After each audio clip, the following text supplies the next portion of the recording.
Okay, how about now, Josh? Let me know if you can hear me. I've been talking to myself for 2 minutes.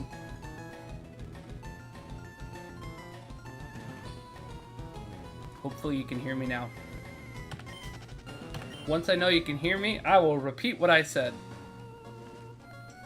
Yo, what's going on, Colin? 1,193 number of the day. I will absolutely take that as well. Josh said 1,111. You said 1,193. I think the universe is trying to tell us we might get it sooner than we think. You can hear. Hello. Hello, hello, hello. So basically what I said, I will just go ahead and repeat myself. I was saying, hey, it was nice to see you in the chat before the stream even started, Josh. And now Colin's here too, so hello. I was saying I hope everybody's having a great day. And I was saying yesterday we got up to 905 encounters. Was hoping we could get it in the first 1,000, but we'll see. Your guys' number guesses are very generous because it's just a little over 1,000. So hopefully that is actually the case. What was the other thing I was talking about? I had just started it when you said that you couldn't hear my mic. You see, what was it? Oh, I remember now. So last night I was up late because I was doing some shiny hunting in Violet. And I usually like to look for like Pokemon content to watch while I'm shiny hunting. So I was looking for streamers last night to see if anybody was doing any shiny hunting also. And there was only 2 people on last night who were shiny hunting. So I checked out both of their streams and was in there for a little while in each one, kind of just chit-chatting a bit. And then one of them was shiny hunting again this morning. And I've been watching them a good bit this morning, just kind of like hanging out and chatting with them. So it's got me super pumped up to stream today. They were super nice, and it was just kind of fun talking about Pokemon and stuff. And then the topic went to like anime and some music and stuff, so it was good time. But yeah, I'm very excited. I want to get this Shiny Mew really bad, and hopefully we'll get it. And if not today, then we're going to keep going, obviously, until we get this thing. But hopefully it's sooner than later.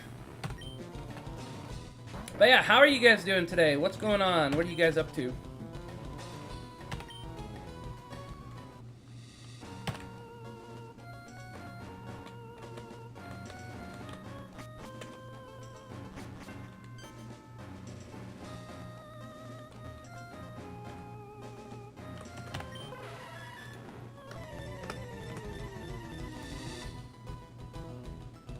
Kids asleep playing some Elden Ring? Hell yeah, man.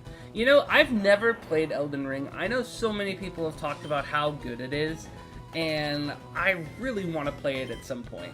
Rare chance to do so. Hey, well, definitely enjoy it. Also, appreciate you hanging out here as well. Stream it. Stream it.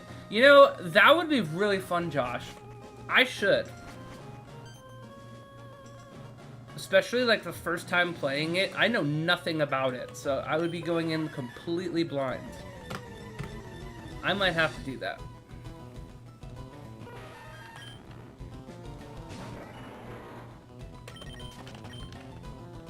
If it's on Steam, which I'm guessing it probably is, that or like, it's probably on PS4. So like one way or another, I could probably set it up where I could play it on stream.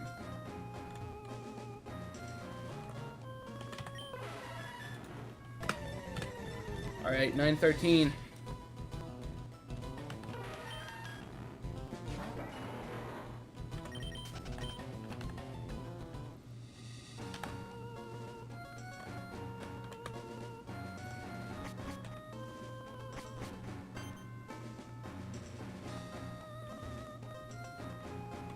Oh, one other thing I'm going to mention.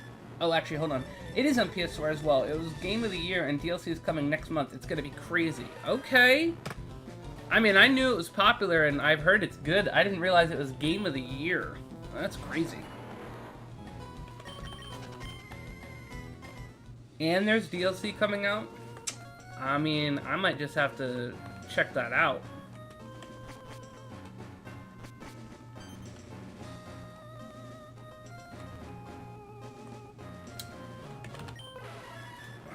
Alright, 9:15.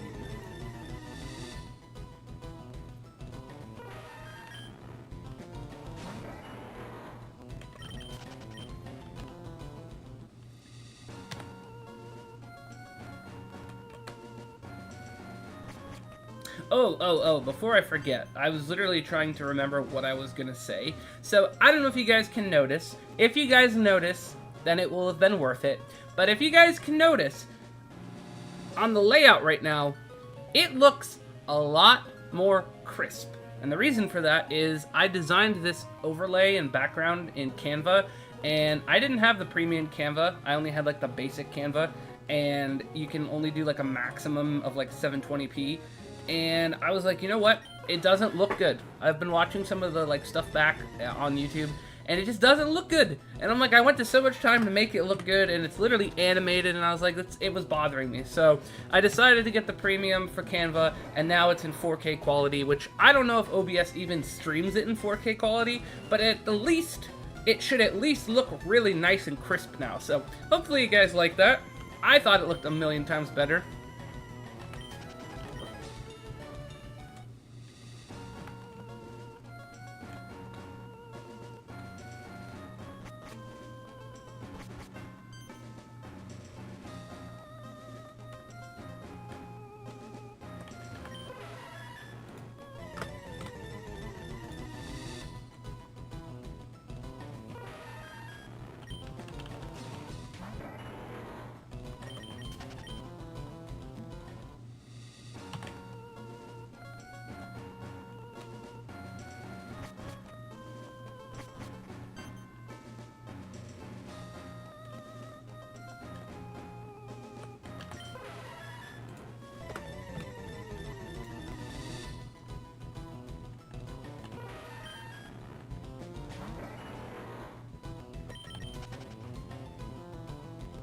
Only game I ever say actually deserves Game of the Year?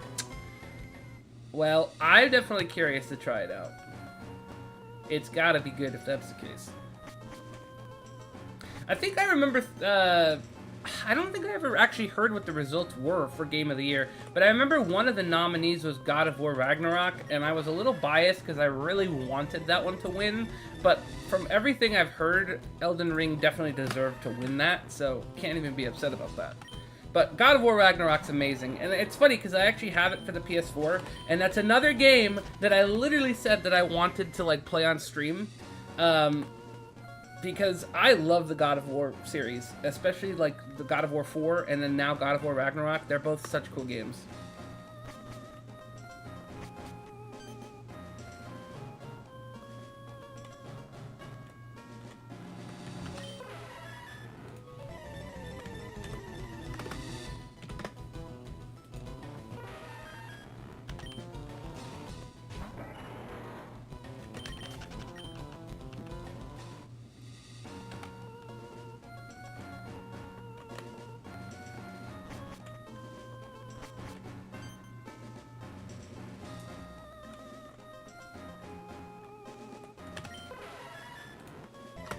Right, 921.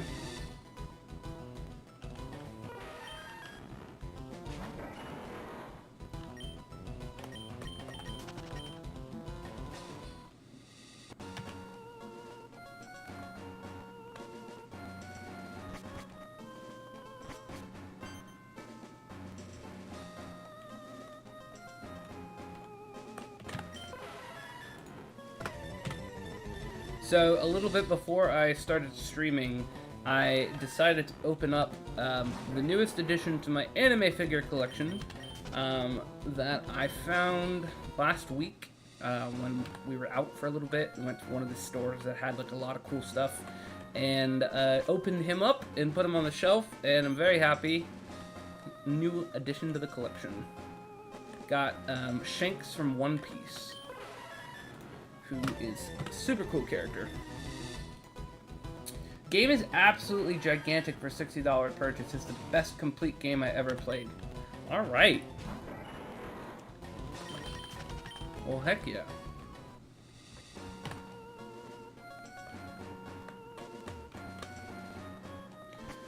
I had gotten into, what was I playing? The Witcher 3. I started playing that, and I got like really obsessed with playing it. I was playing it pretty much like every day, like after work, like before work, like pretty much any free time I had, I was playing The Witcher 3, and I think I need to pick it up again at some point.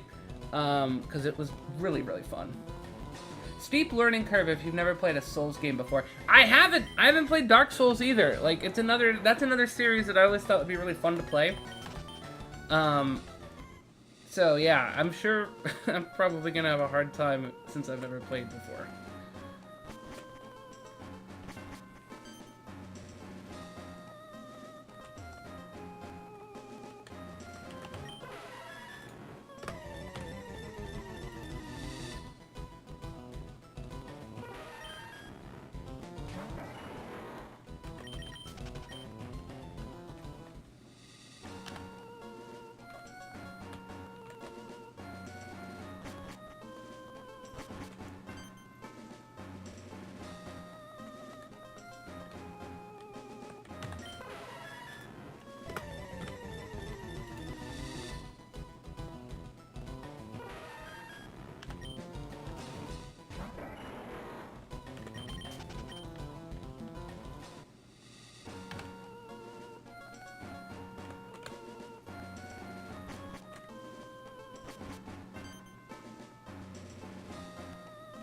What's the playtime for Elden Ring? Is it like kind of a longer game, or is it like one of those things where like you could technically play it for a lot longer and not necessarily like it has like a path of like a specific time?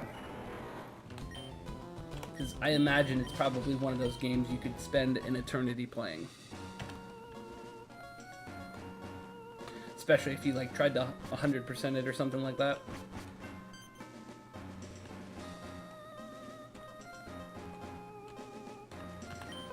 I've been playing this character on and off for over a year still and have a ton of shit to do. Wow. So, from the sound of it, it definitely seems like it's one of those type of games that you play for a while.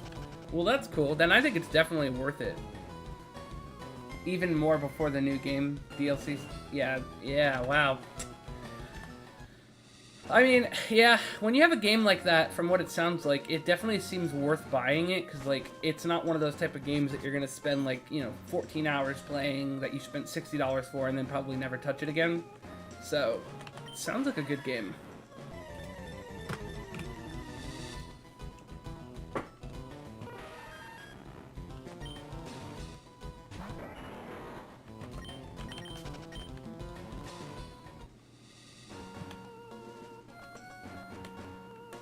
Have any of you played Helldivers? Somebody was trying to convince me to try playing it.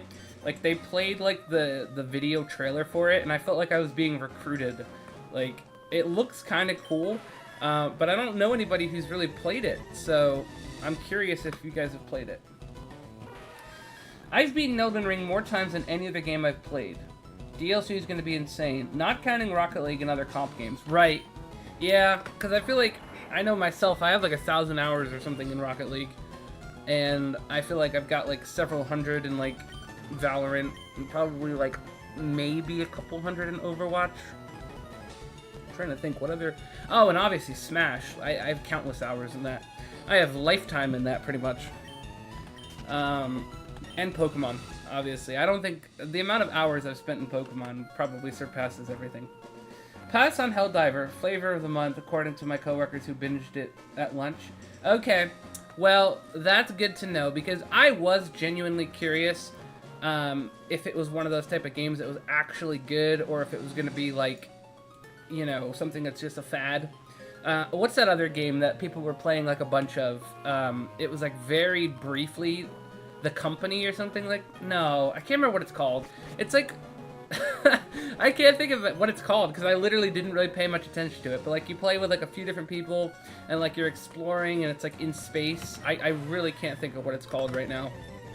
I'm doing a terrible job of explaining it, but it was very popular briefly, and I don't really see a lot of people talking about it still.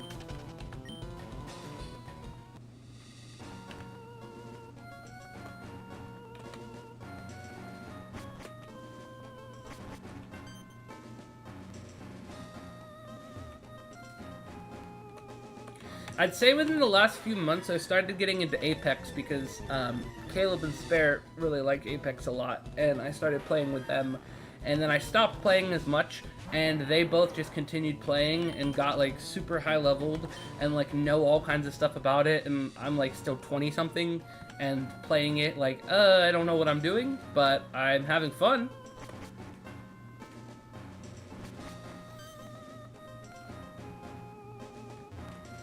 I haven't really been feeling like shooters lately. I don't know. I kind of just have not been playing Valorant very much. I pretty much quit Overwatch. I've given up on Overwatch, I think. If you see me playing Overwatch, it probably would be like on like a subscriber special stream, like 12 hours or something. But probably not something I would ever choose to probably pick up willingly. Have you ever heard of the game Content Warning? No, I have not. What is that? I have not heard of that.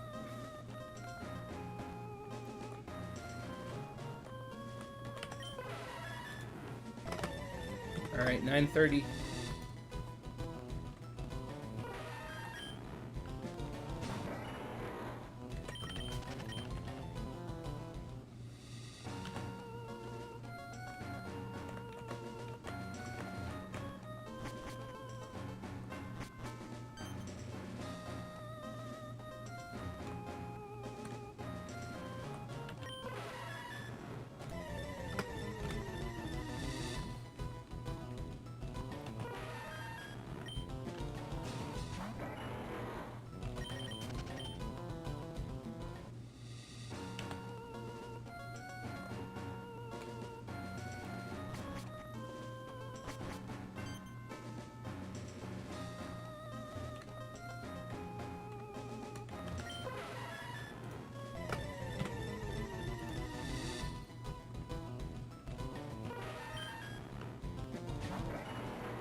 I've never played it, but you should take a look at the trailer or something. It'd probably be easier than explaining it. Alright, I'll have to take a look at it. See what it's all about.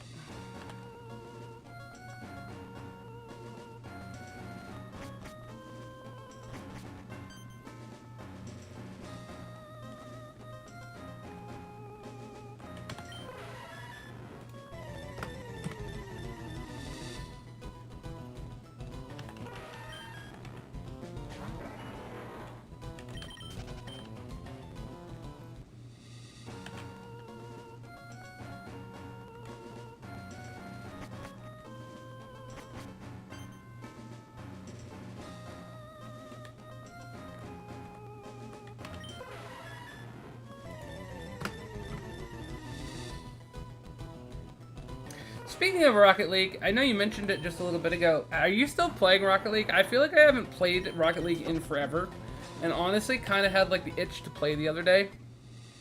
I think it would actually be pretty fun. So if you want to play at some point, we should definitely do that. It'd definitely be more fun if you have friends to play it with. Content warning. Yeah, I'll have to check it out and see what it is. And I'll have to make a mental note that it's better with friends to play with.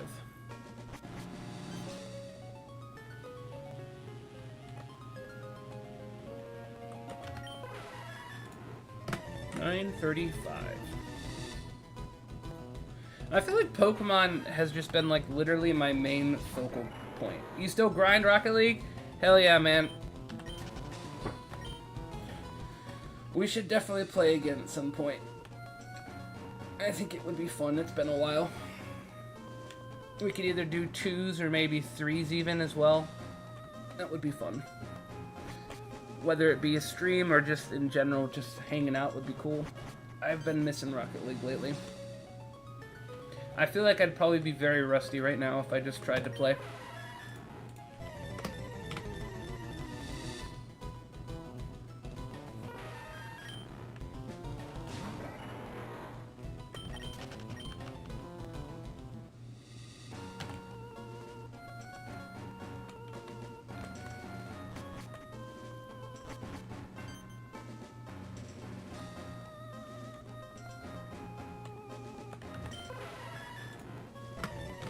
But, yeah, I'm thinking for 2024, if I'm being realistic, I really want to keep working on the Shiny Living Dex. Like, I have a number in my head of what I'd like to try and hit before the year's over.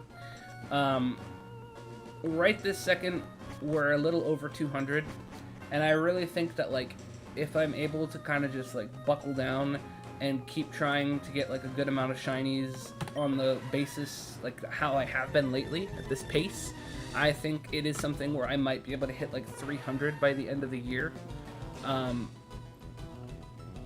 which would be ideal. I've lost count. I feel like I'm not doing a good job of counting. Was that 938 already, or was that 937 a second ago? This is very funny. I don't know what it is about triple-digit numbers right this second, but my brain is just not doing a great job. In content warning, you have a cameraman, and they record 1 to other 3 players exploring and encountering spooky monsters and stuff with the intention of recording a viral video for social media. That's the best way I could describe it. That sounds awesome. That actually sounds almost perfect for, like, what I want to try and do come fall. I know other years I've talked about it, but I've never really followed through on it, and I really want to try to this year.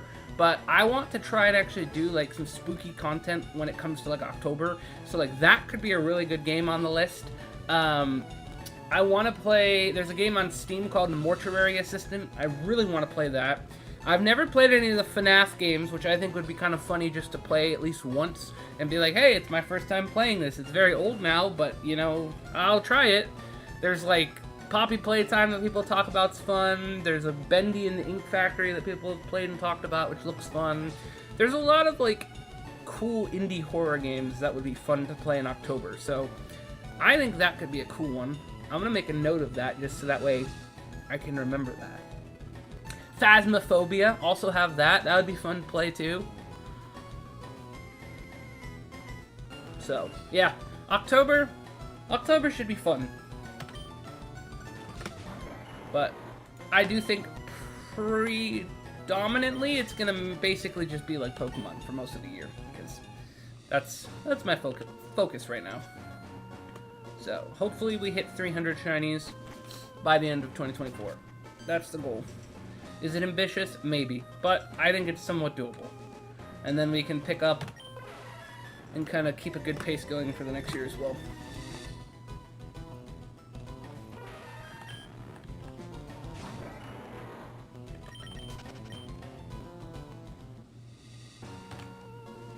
I literally felt like we encountered the Mew 938 like 4 times. I felt like I was in like Groundhog Day, where I was like trapped on that number. So I want to like focus a little bit more on counting right this second, because now we're at 940 and it feels like everything's back to normal. But that was a very trippy feeling. It's like I feel like we're stuck at 938.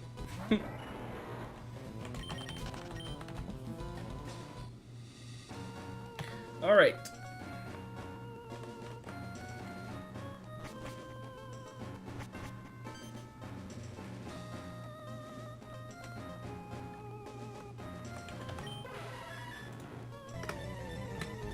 $941.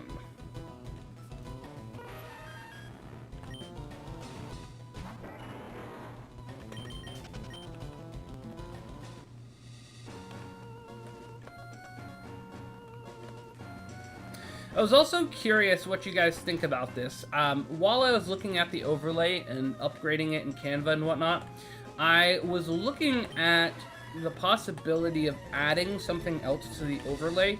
I was thinking that for a lot of people who don't know, like with the older Pokemon games, how like the shiny arts are 1 in 8,192 versus the more modern 4,096, and the fact that there's no shiny charm, and basically just like those kind of like details. I was thinking possibly maybe having like a little like spot somewhere on the overlay that actually says that they're, you know, what the shiny odds are. Possibly utilizing the little wooden sign on the left-hand side underneath the chat. I thought that could be kind of cool. Something like that. I don't know. Just that way, like, people who are, like, joining in who either don't know about Pokemon Emerald or who are going to ask, kind of just have that option where it says it there.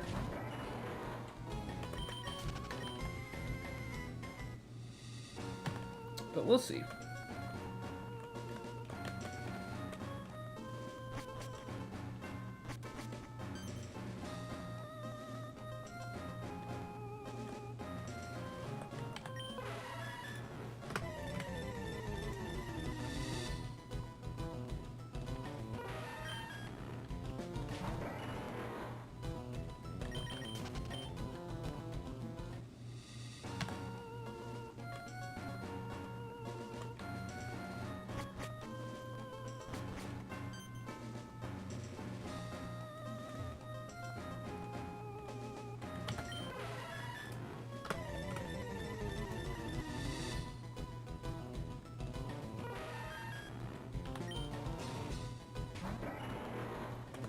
Completely unrelated, but possibly, like, relatable. Have you guys been getting, like, an obscene amount of scam calls lately? Like, I feel like lately, like this last month, I've been getting more scam calls than, like, ever in my entire life. And it's really frustrating.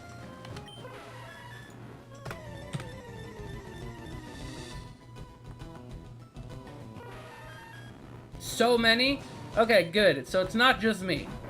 Because I don't know what's going on, but I feel like they just decided to start being obnoxious, like almost borderline harassing. I was considering getting a new number, but I don't think that would really help. Yeah, I don't think it would help. Because if it is in fact other people having the same issue, then I'm convinced it probably wouldn't help.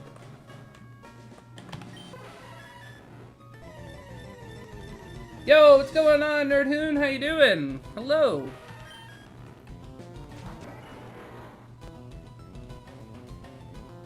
Is all chat on? Because I'm new. It sure is. I have it on all chat. I know a lot of people tend to do subscribers only, but, you know, I like having all chat on for new people. Just like yourself. How's it going?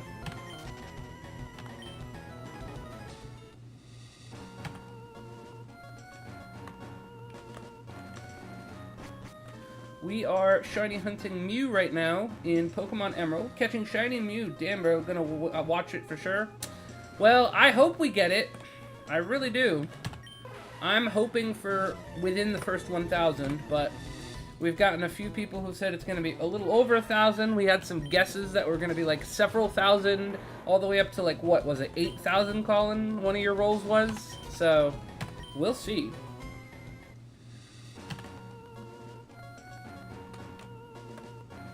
But yeah, welcome to the stream.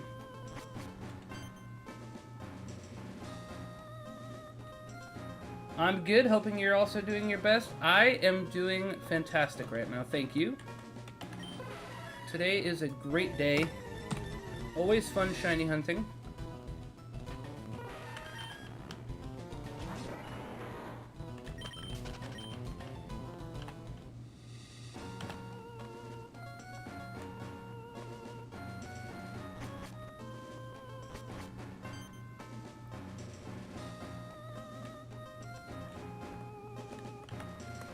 Oh, I messed that one up.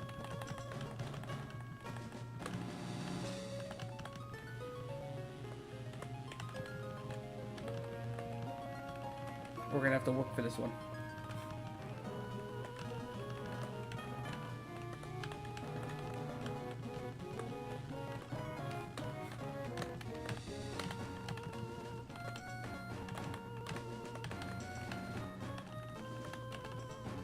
Oh my gosh, this one is crazy. There we go. My gosh. 949.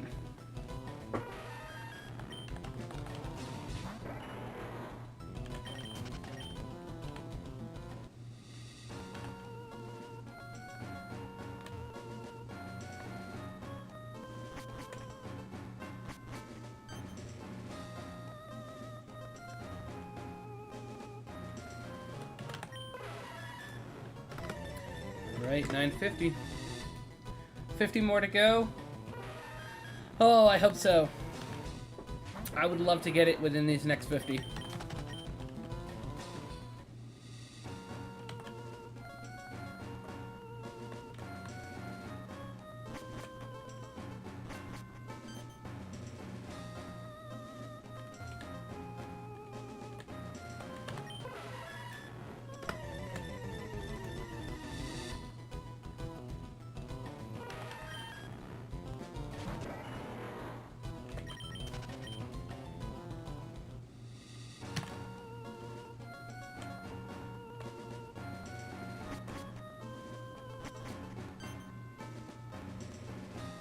Yo, what's going on, RW6? Yo, hope your shiny hunting is going good so far. Dude, it's going pretty good so far. It's been pretty fun so far. Haven't been going too long yet today, but so far so good. You need a channel revamp? You know, I guess maybe. It's one of those things where, like, whoops, I'm typing a bunch of A's. I had a very bad habit of being like inconsistent when it came to YouTube. Like I would make stuff and then I would go a long time without posting stuff. I do have an Instagram. I don't really use it anymore. It used to be like predominantly just for like doing art. So it's not something I really use, and completely to be fair, I don't really even use Twitter anymore either. It's just like, I have them, but I don't use them. I think they're actually still, like the links are on my channel, but I don't really use them. And I basically used to like mostly stream on Twitch and then just upload the videos to YouTube. But lately I've been trying to like actually stream on YouTube, and have been like streaming every day for the last like week now. And it's been going pretty great.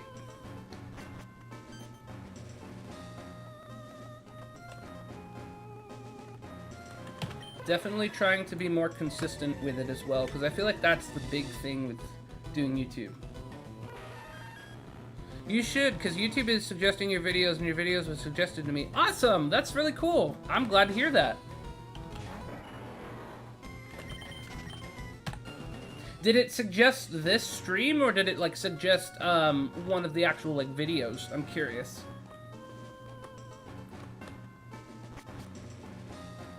Any social media you're active on? I mean, I would say if you count Discord, kind of Discord, because like we have a server where like a lot of the people are on that like usually are here in the stream and stuff. So I'd say Discord. That's one of those places like where we do like announcements when we're gonna stream. We do like polls. We've got like, you know, VCs for if we do like any type of special stuff. Oh, it suggested the video of the shiny decks. Awesome. I'm so glad to hear that. That video definitely was one that took a lot of time to like put together. I think I mentioned it in the video. And was really fun to make, and it kind of like reignited my excitement for doing YouTube. So it's pretty much since then that I've been trying to be more consistent, so I'm really happy to hear that. Hope you enjoyed it. I'm shooting for a goal of 300 shinies by the end of this year. I think right now I'm at like 210 or so, so we got like 90 more to go. So we got plenty of time. These type of hunts are definitely the ones that take the longest and kind of can set us back, so I still try and do like some other shiny hunts in between, just like casually. I haven't really been streaming those, but yeah. This has pretty much been my main focus. And I just messed that one up real bad. There we go. What was the first shiny you caught? Mine was Whismur. So in the video, I actually mentioned, so I got my first shiny completely by accident. I wasn't shiny hunting for it, because I didn't even know what shinies were at that point. But my first shiny was shiny Absol, and I got it in Pokemon Pearl on my way to Spear Pillar. And it was such a cool thing, because I had no idea what a shiny was, freaked out, and was very excited, and then after that is when I figured out what shinies were, and then, you know, since then it's kind of been history, which is when I started, like, actually trying to shiny hunt. Your first shiny was Sableye? That is such a good shiny. Shiny Sableye is awesome. Shiny Sableye is really cool. I'm glad I got one, I got one in Pokemon Go a long time ago, and then I got one in Violet as well, so I've technically got two. But yeah, Shiny Sableye is really cool. Great, 958.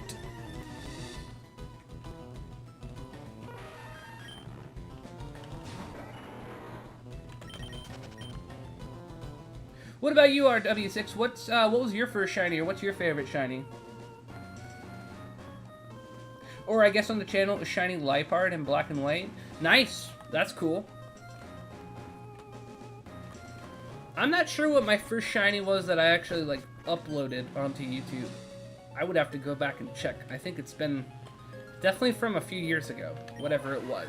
I don't think it was Absol for sure, because I wasn't recording or doing YouTube at that point. But yeah, I would have to check and find out what that one was.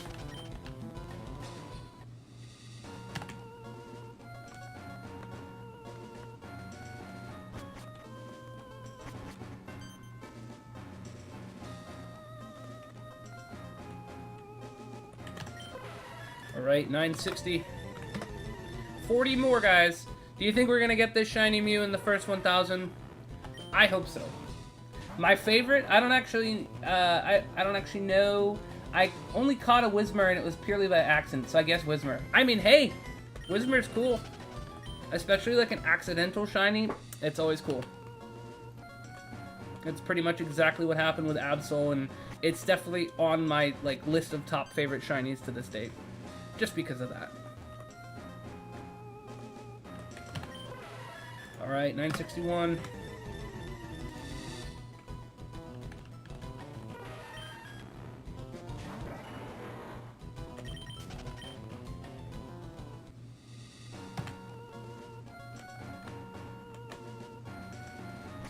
So what's everybody up to on Thursday? It's 3 o'clock in the afternoon for me over here on the East Coast. What is everybody else up to on Thursday? Any fun weekend plans?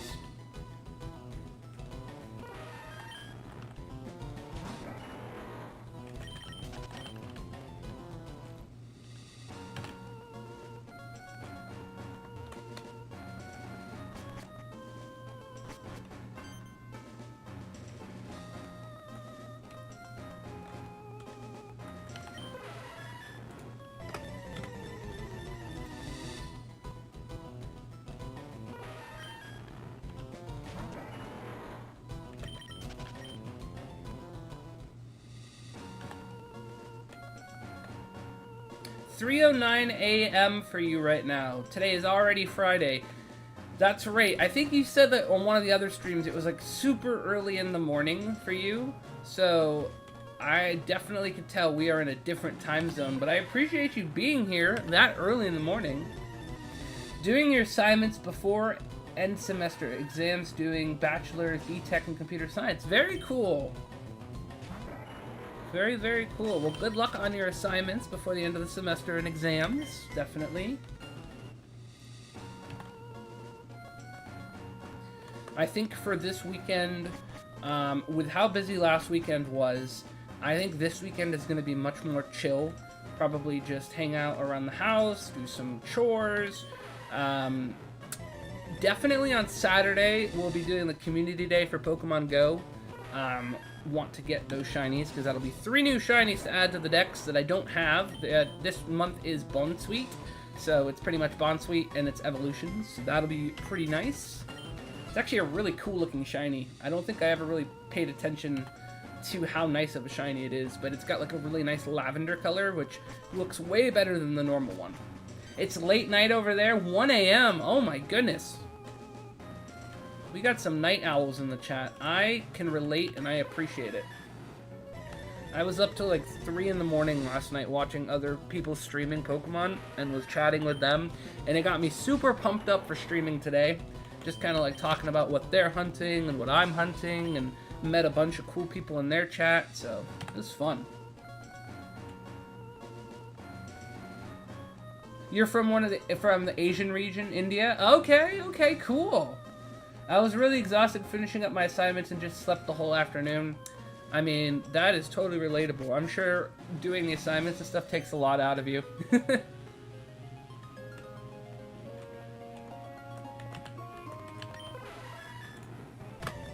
Plus, a good nap always feels so good. I don't know about you guys, but it always feels really nice.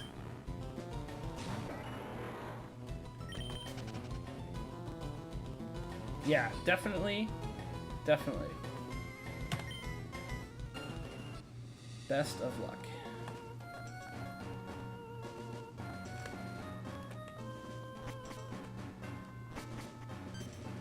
Oh, very cool. All right, 965.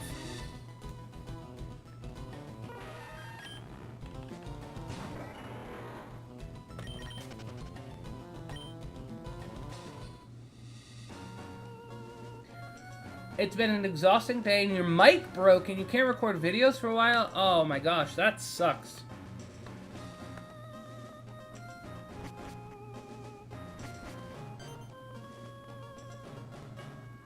Well, hopefully you're able to get a different mic at some point soon and be able to make more videos and stuff, because that is super unfortunate. I guess in the interim, unless, you know, you talk a lot, you technically could, like, I guess, say that you don't have a mic, like, in your overlay or something, but ideally having a mic is definitely preferred, I'm sure.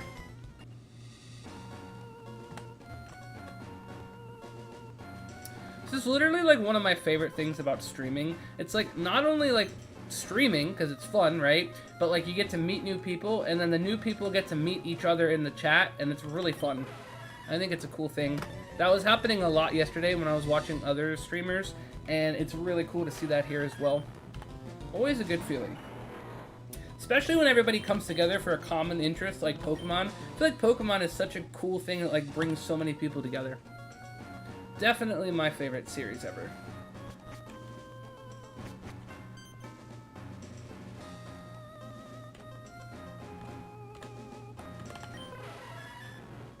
You generally make videos in your native language, but now my region is dead because there's no competitive here. Oh, okay. Well, that's unfortunate. So yeah, it's a difficult task to do so. Right.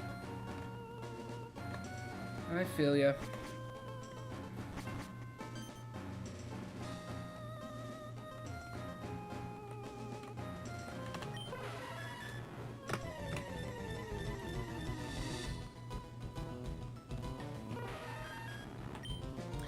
I was talking about it like 2 days ago or something, and I think the other streamer I was watching yesterday mentioned it as well. They were talking about, like, competitive Pokemon battling, like the current meta for Violet and Scarlet, and I was seriously thinking it might be fun to get back into that. I haven't done competitive battling since, like, Generation 6, but I think it'd be really cool with all the different Pokemon out now to get into it. It would probably be really fun to try. Alright, 969. Let's see. Now I'm also thinking switching to make content in English. Okay. I mean, I think doing content in, like, your native language and in English could be cool. That way, like, you have, you know, the ability to do both, and it might attract two different audiences, too. So, yeah, it might be worth a shot. I have social anxiety, and chatting boosts my social skills. Awesome. You know, I really just like talking with people in general. That's been one of those things, like, I have some friends who have a similar thing where they have, like, the social anxiety, and, like, chatting on streams and, like, virtual and stuff helps with that. I've thankfully never really had that issue in person, but I really love, like you said, being able to, like, kind of boost that anyways, because I feel like whether you have anxiety or not, just chatting and talking and interacting with people, it's gonna boost your, like, social skills, period. So, I think it's awesome. And I wouldn't have been able to tell RW6 because you've been super, super chatty. So I would say it's working.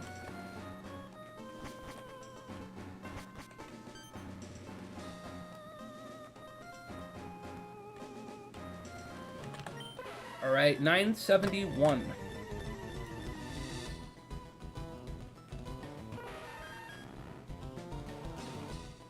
I have to because of my university unless and until I'm a nerd, as my name says. Okay.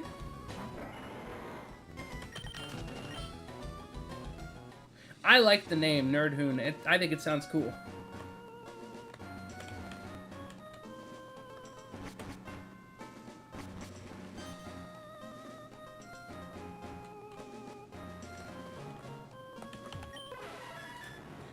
Right, 972. Yeah, no problem.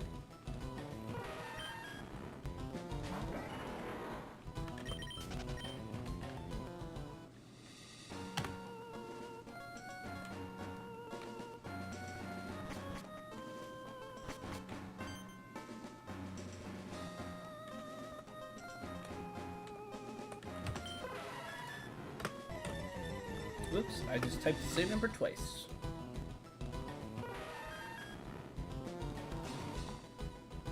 I've been considering getting Legends Arceus or Scarlet and Violet. Which one would you say is worth playing through first?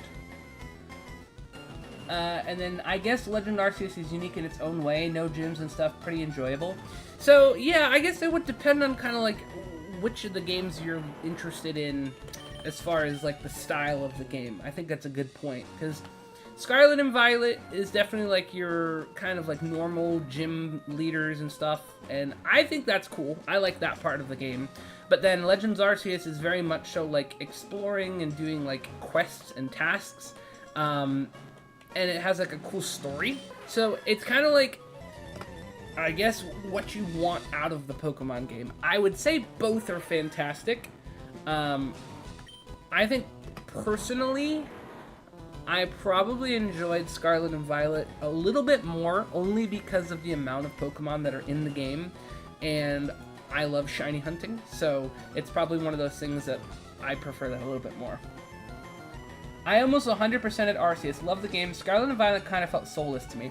So, okay, I think that's a good point to mention. Arceus has story, and it's got like a lot of things to do. Like, you can 100% it in a sense, because it's a little different than your normal Pokemon game in that aspect. So, Colin makes a good point there. If you are interested in kind of just like the normal like gym badges and like battling and stuff like that, then Scarlet and Violet offers that. But I will say, like, I do feel like it was kind of lacking in certain elements, kind of like Colin was saying. But again, both are enjoyable for their own reasons, but Scarlet and Violet is definitely not up there as far as, like, a good Pokemon game, like, story-wise, or, like, graphics or anything like that, but it's good for the amount of Pokemon in, like, the game. So, I think it's cool that way. I also felt like that during starting out, because somehow it doesn't feel like Pokemon. It was cool until Sword and Shield. And then Colin says, Scarlet and Violet just doesn't feel like a full game. Yeah, what are your thoughts on Palworld? You know something? I haven't actually played Palworld. I've watched a few content creators that I like that have played Palworld, and it looks interesting. I have like a friend of mine who played Palworld and liked it. He's also an avid Pokemon player, so I really want to try it at some point. I actually was thinking about it, you know, possibly streaming it. I don't know if that's something that might be something people want to see, but I have not tried it, so I would be interested to try it.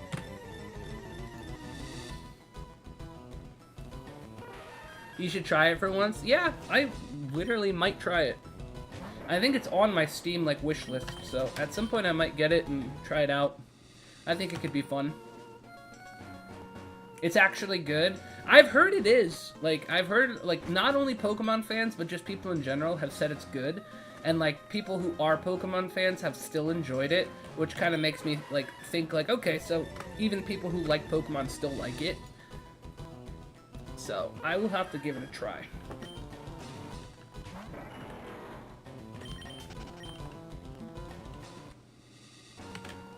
Right.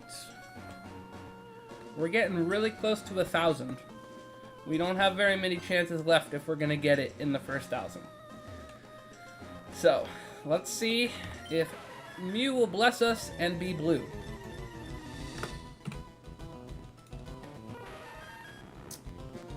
It's still in early access, and if we ignore some frame drops or bugs, it's actually really good.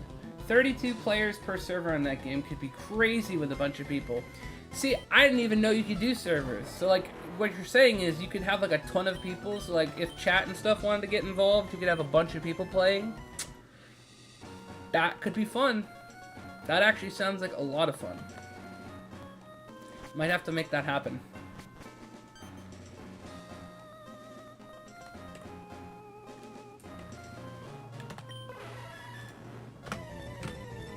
Alright, 979.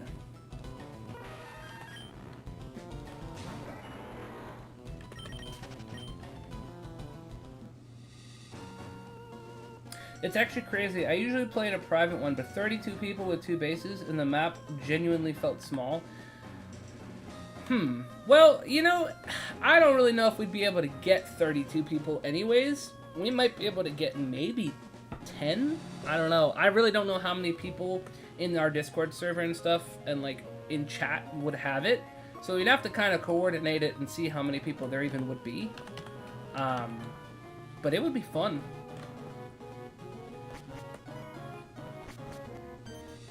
Any survival game would be fun to play with chat. Yeah, no, seriously. I agree.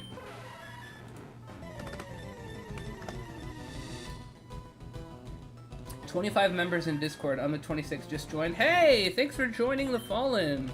Appreciate it.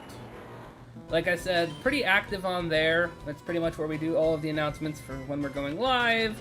Any type of like polls and stuff, and like usually for like clips and whatnot. There's also self-promote too, so like when you have your content, if you want to promote any of it, feel free to as well. Let other people find your stuff too. Yeah, thanks for joining the Discord.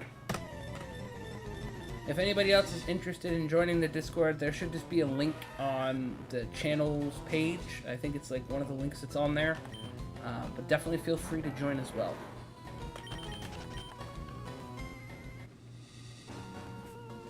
Alright, I'm heading out. It was fun chatting with you. Alright, RW6, talk with you later. Thanks for hanging out. Good to see you again. And we'll see you soon.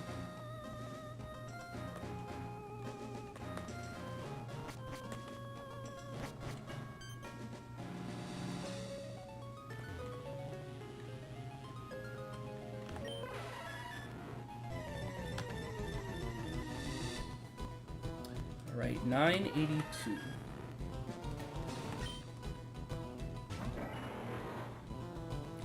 You still here, Nerdhoon? Awesome.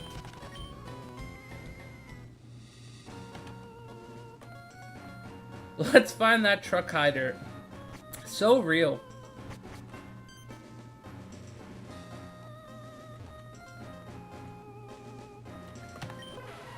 Alright, 983.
Alright, be blue, please.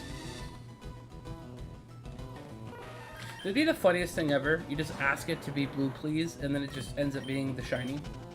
Let's hope to get it on 999. Yeah, honestly, that'd be great.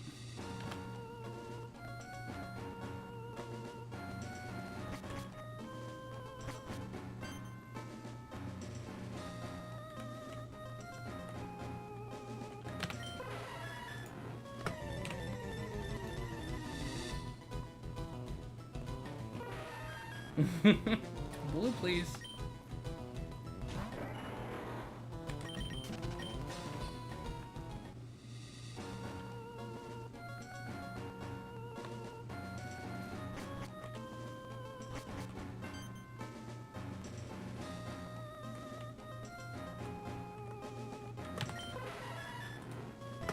All right, 989.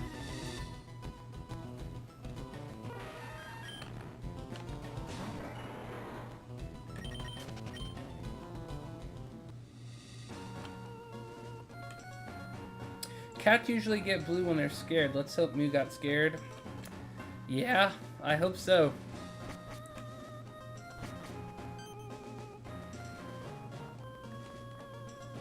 I messed this one up, I think. Yeah.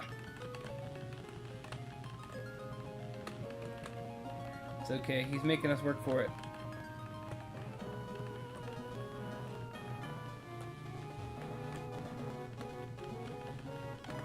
Oh no, I think it was literally holding still. I should have just pressed A.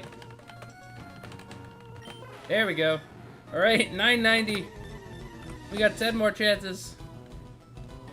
This one's shiny. That would have been so funny. I keep saying it's going to be the one that makes me chase it around for like 5 minutes, and I'm going to finally get it, and it's going to be the one that's shiny. Yeah, unfortunate.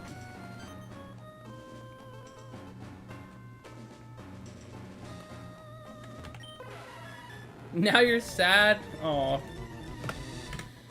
It would have been awesome. And dead, too. I hope not. Please, no. Alright. 9 more chances. Maybe we will get it on 999. That would be hilarious.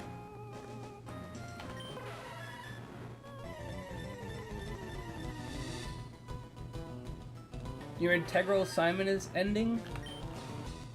I see. Alright. 992. That was not it. 8 more.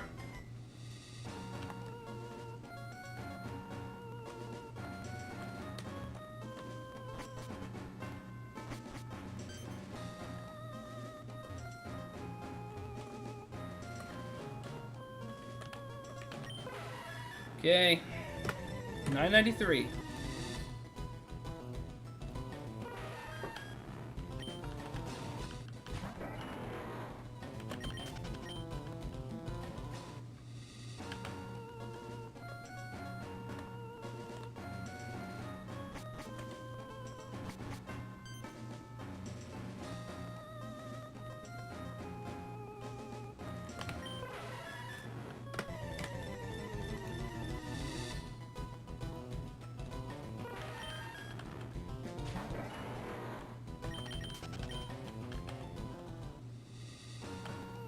Alright. One of these ones. It's gonna be it. I can feel it.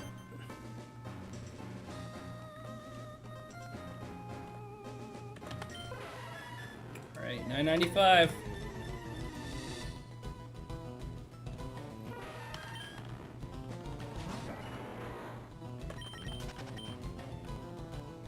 Alright, I think for the last 5 before we start, we need to see either the word shiny or blue in the chat. I think we need to just all say shiny or blue in the chat, and hopefully it appears in these next 5. Blue, please.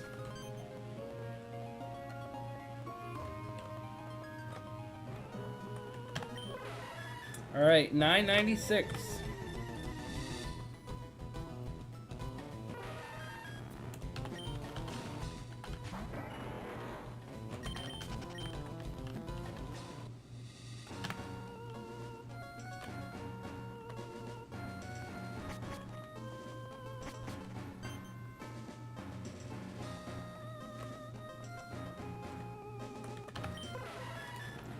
And 97. Thank you for the shiny luck.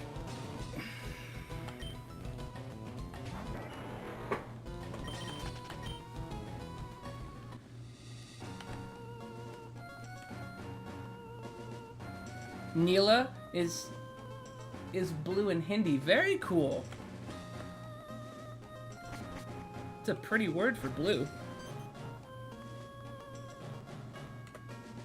I messed this one up.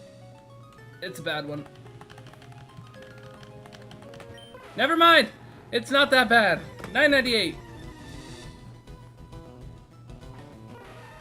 Ugh.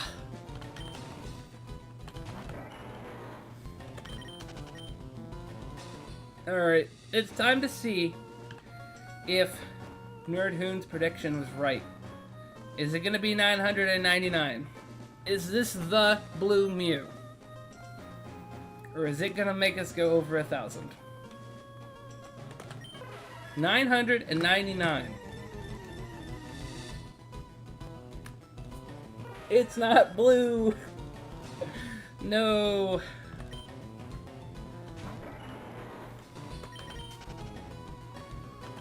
F's in the chat. So sad. Alright, well, we still have a chance of getting it on 1,000, so let's see.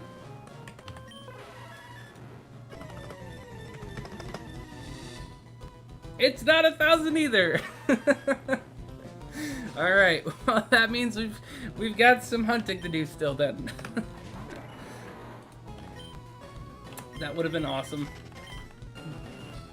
No, it's not blue.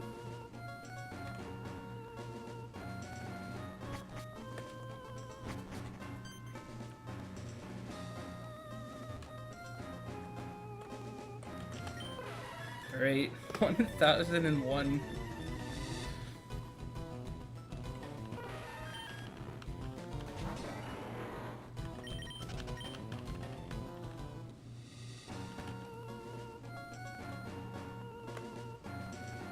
Yeah, it's not blue, Josh. It's not blue.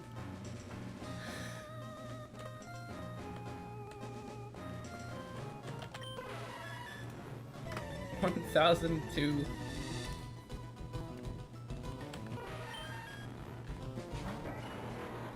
Yeah. Oh, man.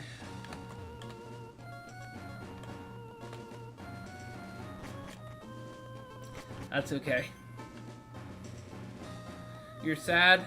Me too, but it's okay. That comes with shiny hunting. There's a lot of sadness and a lot of patience, but when you finally get the shiny, it feels so good. It does have blue eyes, though. Yeah, that's true. We just need the rest of it to turn blue. It would have been kind of interesting if they had made Shiny Mew have pink eyes. So like it was blue with pink eyes. It would kind of just like reverse the colors. But all blue is just really nice looking, so it's probably why they didn't. Alright, 1004. We should capture it and paint it blue.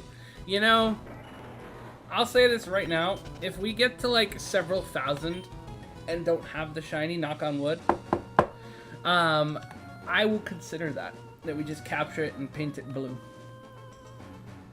I think it'd look cool with pink eyes after like it's blue. I think that'd be pretty cool, like color palette swap, but they didn't ask me.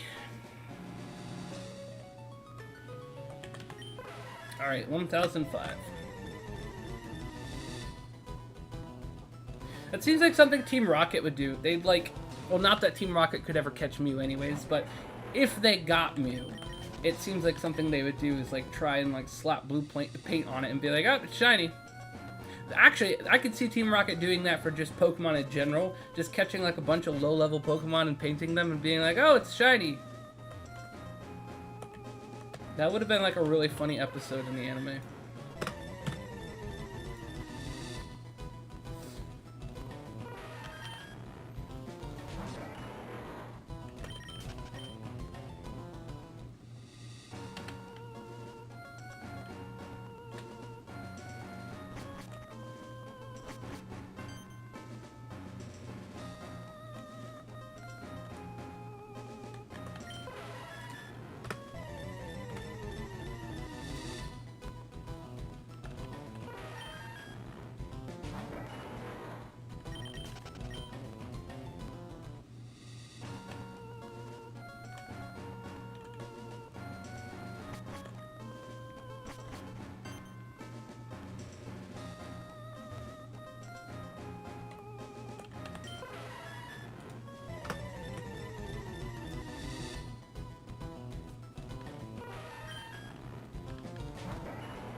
Alright. 1010.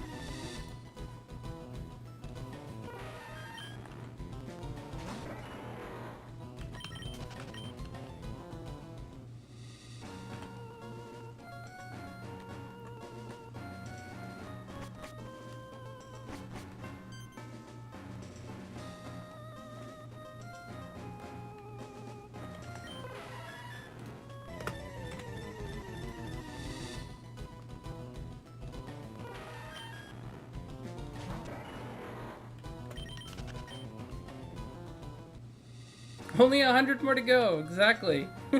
You predicted 1,111, so we'll see.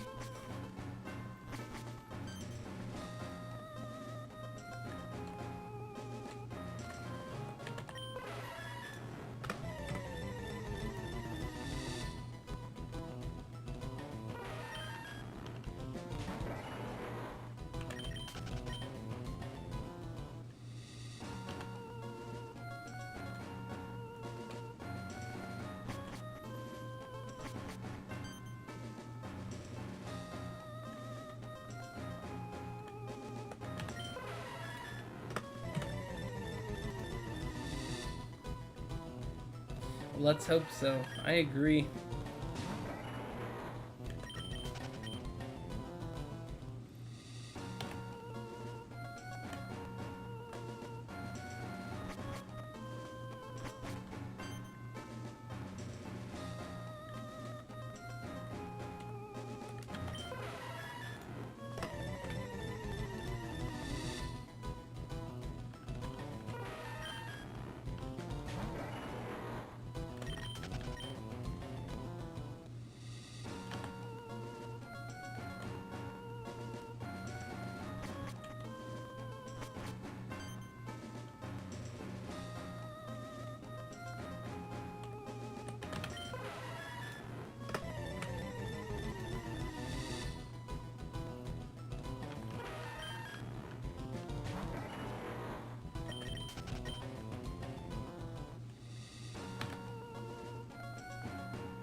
Alright, almost to 1,020.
Right, 1,121.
Alright, 1,025. We're getting there.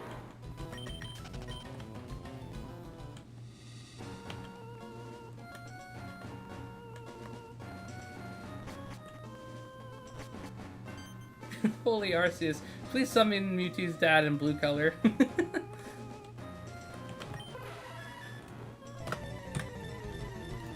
That would be nice, Arceus, if you could grant that wish.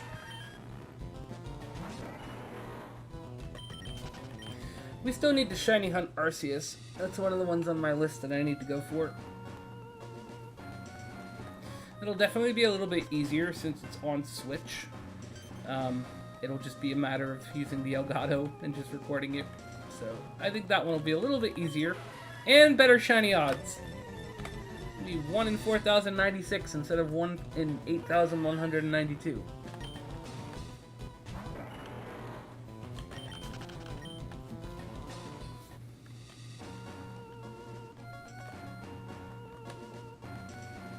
Yeah, definitely easier.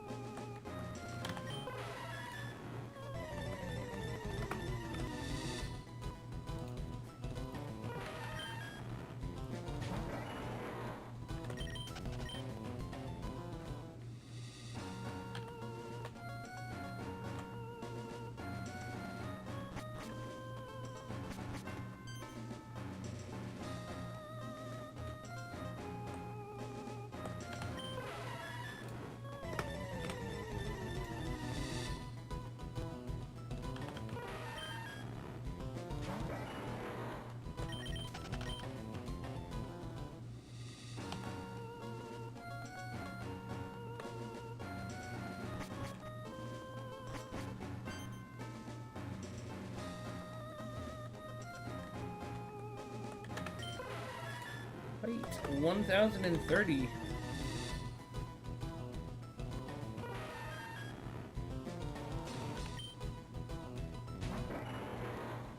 You know what? In 2019, the first time Nintendo console was introduced in India? Really? I did not know that. 2019, huh? That's not too long ago. Other Nintendo consoles never released there? Oh, interesting. I didn't know that. So what was the first console that got released? Was it the Switch?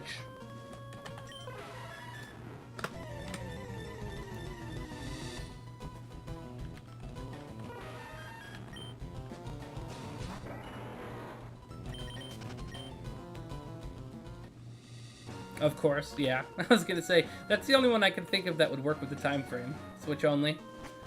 Well, hey, that's pretty cool. At least you got the Switch. It's kind of a bummer, though, that the other, like, older consoles and stuff weren't around, but the Switch is still really good.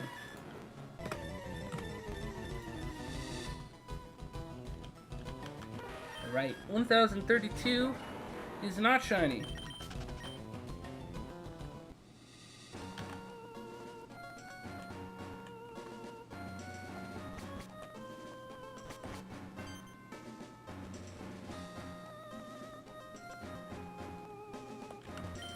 If you're just joining the stream, welcome. We are Shiny Hunting Mew in Pokemon Emerald, and just got over 1,000 encounters, so trying to find our shiny.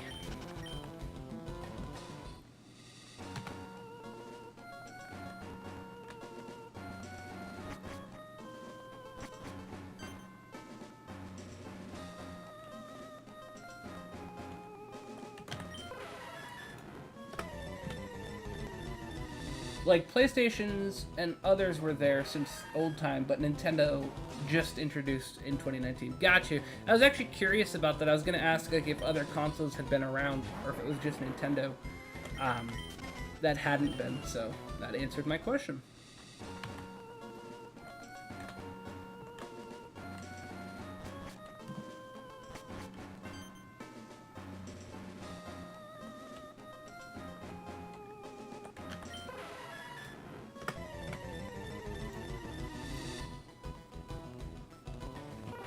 Very cool.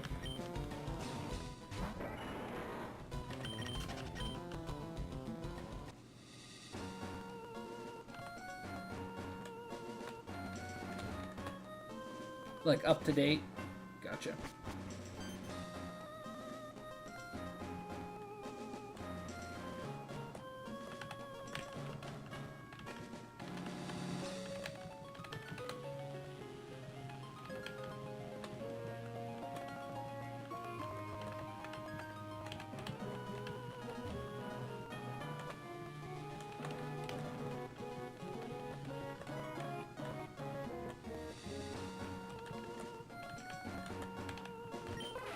There you are.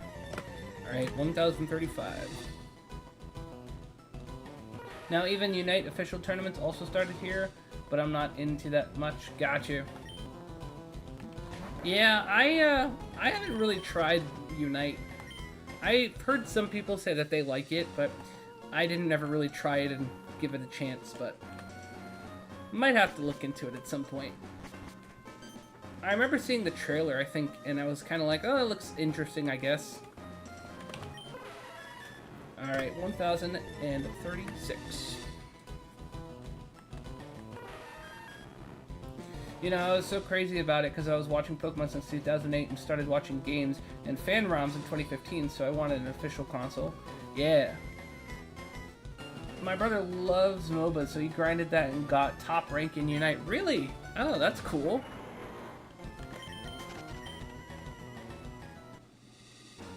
Very cool.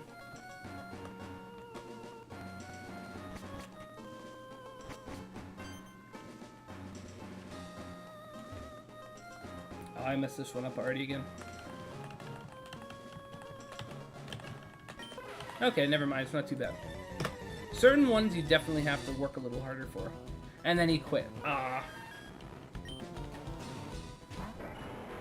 I mean, once you get to top rank, though, it's kind of like, at that point, you literally either have to keep your top rank, which probably is stressful, or you really don't have much else to do, I'm guessing. So, that makes sense. At least you can say you got to top rank.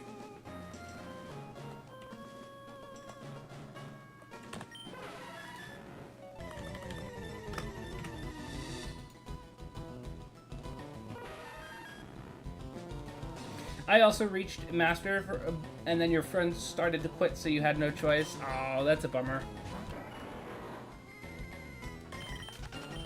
Yeah. I mean, hey, though, at least you made it to Master, though. That's really cool.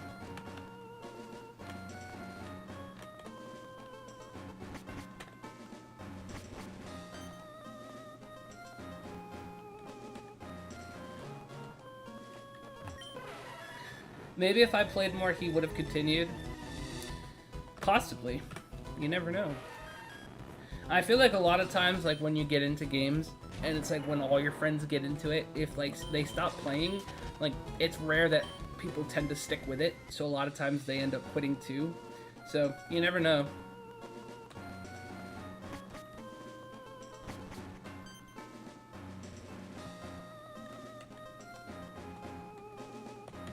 Alright, 1040. I started playing again and greed a free Captain Cinderace Hollowware I get, and then again and quit again. Oh, okay, I got you.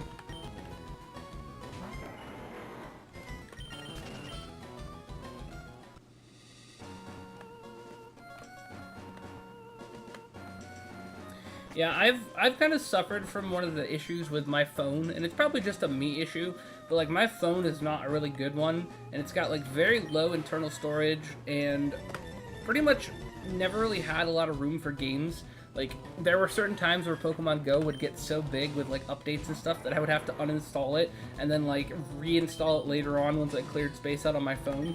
So I didn't really ever have like a lot of like mobile games on my phone. So pretty much nowadays I just try to make sure that Pokemon Go has room. That's pretty much the only thing. But I like recently got a new phone, even though I don't technically have it yet. Like a week ago I decided to try and get a new phone, and like it's supposed to be shipped, but I don't have it yet. But it has like 128 gigs like internal, so I don't think I'm gonna have that problem anymore. Samuel254, I don't speak English very well, but I hope you catch the Shiny Mew soon. Don't give up. Thank you so much. I appreciate it, Samuel. Welcome to the stream.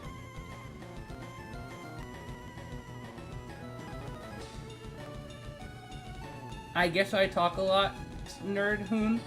I mean, I like the talking. I think it's fun. Like, the more people that chat, it makes it more fun for streaming and stuff too. Because like I could sit here and talk and like try and come up with things to talk about, but like eventually I'm gonna say the same things over and over again. And I love talking, especially when chat starts talking with other people in chat. It's awesome. Fun time. But yeah, thank you, Samuel. I appreciate it. I'm hoping we find that shiny Mew too.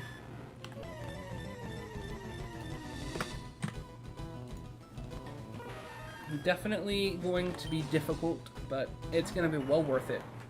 And it is the only way to actually shiny hunt Mew in all of Pokemon. It's the only legitimate way to get a shiny Mew, which is crazy, but it's the only way to do it. Sometimes people think I'm spamming, so I try to be where I can text or talk a lot, because Pokemon is totally my thing. I feel you. My hands are busy with RL or I'd be talking more. Hey, you know what, man? You're good. No worries.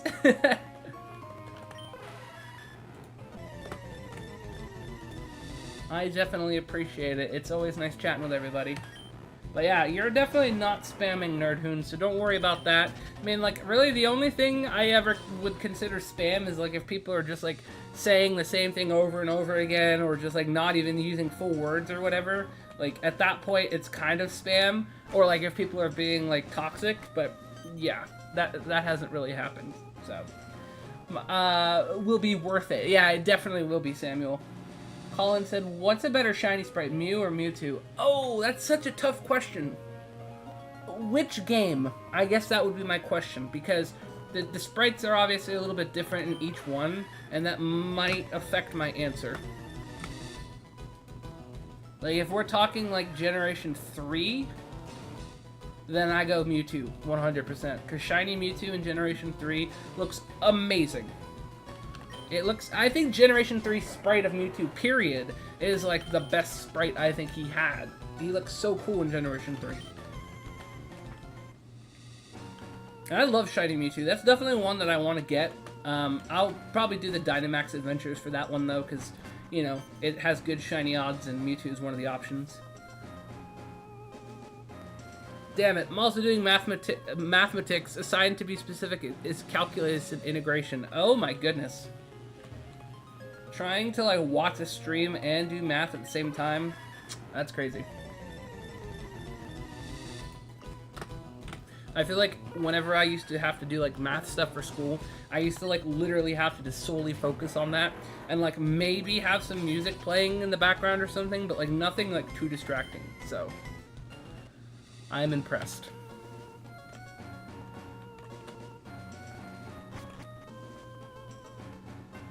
You have a favorite shiny Pokemon? That's a great question, Samuel. I got asked this earlier today, actually, on a different stream. And I don't have a great answer for that because I have so many favorite shiny Pokemon, I have a hard time picking. But if I had to pick one, I have come to really appreciate Shiny Haxorus. Because Shiny Haxorus is so cool because it's a black shiny. I love black shinies because they just look so, like, sleek and, like, badass. But Shiny Haxorus is really cool, and it's got, like, the red blades at the end of the axe, which looks really cool. And I've had one in my party pretty much, like, most of my Violet playthrough. And he's, like, my go-to shiny hunting companion in Pokemon Violet. So I would say Haxorus. What about you, though, Samuel? What's your favorite shiny Pokemon? I can typical engineer have to do multiple tasks, sobbing. You know, I feel ya. Multitasking is definitely a skill for sure. I feel like multitasking while trying to do math specifically, though, is like... That's a different level. It's like, obviously, you can multitask like, doing a lot of physical things at once, but like when you're trying to do something that involves like mental focus and physical tasks and stuff, that's definitely a little bit different. But yeah, I was really thinking about that question earlier today, so it's funny you asked that, Samuel. But I think Shiny Haxorus is probably my answer for right this second. There's just so many good shiny Pokemon. I have a really hard time determining my absolute favorite, but I kind of want to get like a shiny Haxorus like plush or something. I think that'd be cool.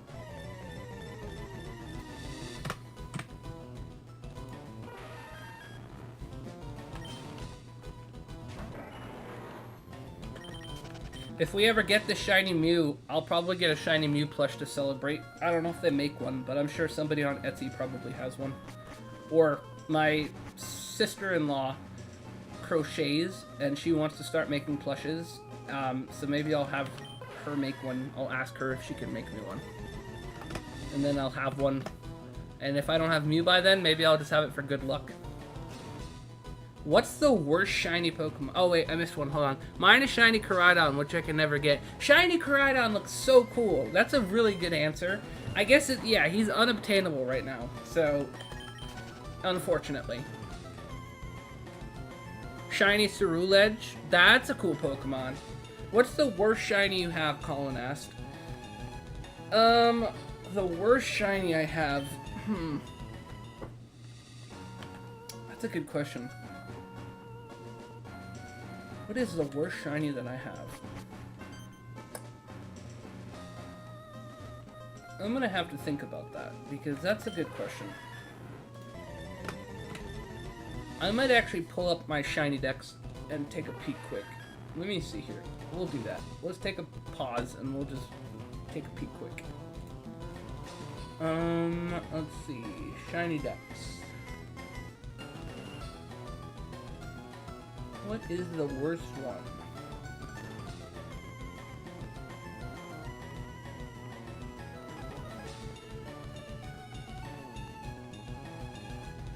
I'm scrolling right now looking through to try and figure out what it might be.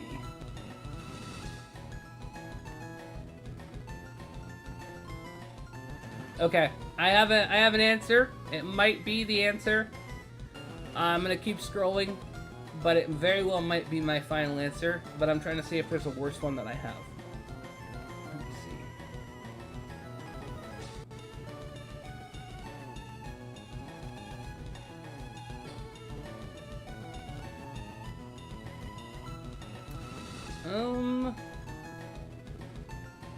Yeah, I'm scrolling and I'm not seeing anything worse. I'm all the way into Generation 6 already and I don't see anything worse. Okay, so my answer is Shiny Elekid, because Shiny Elekid, you literally can't tell the difference. Like, I found a Shiny Elekid back in Sun and Moon doing SOS battles, and I got one and was very excited because, you know, I was hunting for one. But then I got another one in Scarlet and Violet, completely by mistake while shiny hunting for Electabuzz. I couldn't even tell it was shiny. The only thing that made me realize it was shiny is that my Haxorus wouldn't attack it, and I was like, wait, is that shiny? And then it was. So I would say, just based on my shiny decks currently, that's my worst shiny, because it's just like, you cannot tell that it's shiny. So that would be my answer, Colin. Let's see. I'm not much of a shiny Pokemon, but I think Shiny Charizard looks great. I agree, Samuel. Shiny Charizard's amazing. Any of the black shinies are really cool. Yep, Nerdhoon said that. Shiny Mamoswine is pretty bad. Yeah, I agree. Shiny Sunflora is pretty bad too. A Shiny Electivire is mid. Yeah, it's what is it? The fact that it gets like a little blue and slightly orange tinge is cool. Yeah, exactly. Shiny Electabuzz is cool though, because the burnt orange color is nice. But like, you know, the Shiny Electivire is a little bit of a letdown comparatively, for sure.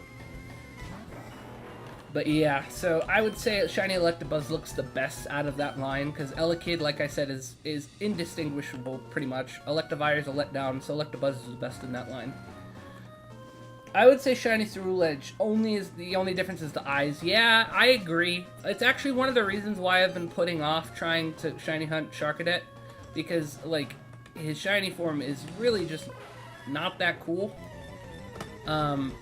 I do like Ceruledge though as a Pokemon. I think it's a really cool Pokemon. What was that? Was that 1052, guys? You have to let me know. I think it's 1052. Anyways, but yeah, Shiny Ceruledge is a bit of a disappointment. It would have been cooler if it had just been anything other than the eyes.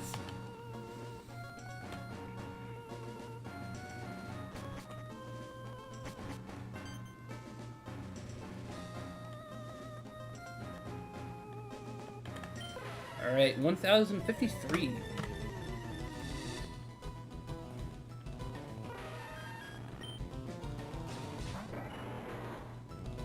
Cerulid should have swapped its colors. Yeah, that would have been cool. I agree. I would have liked to have seen something like that. That would have been pretty neat.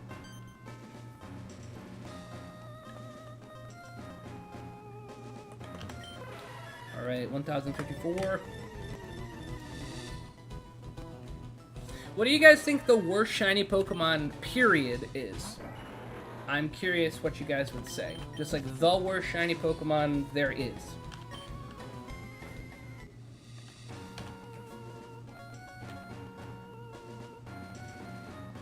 What are you expecting from Legends ZA? I'm expecting, hopefully, a good game, for one. I really, really, really am excited. Obviously, any time there's a new Pokemon game, I get excited. And even though, you know, Pokemon games can be disappointing, I always enjoy them because, again, I just love Pokemon. But I am hoping that it's going to have better graphics, have better performance than Scarlet and Violet did. Have, like, a good story that kind of, like, pulls you in like Legends Arceus did.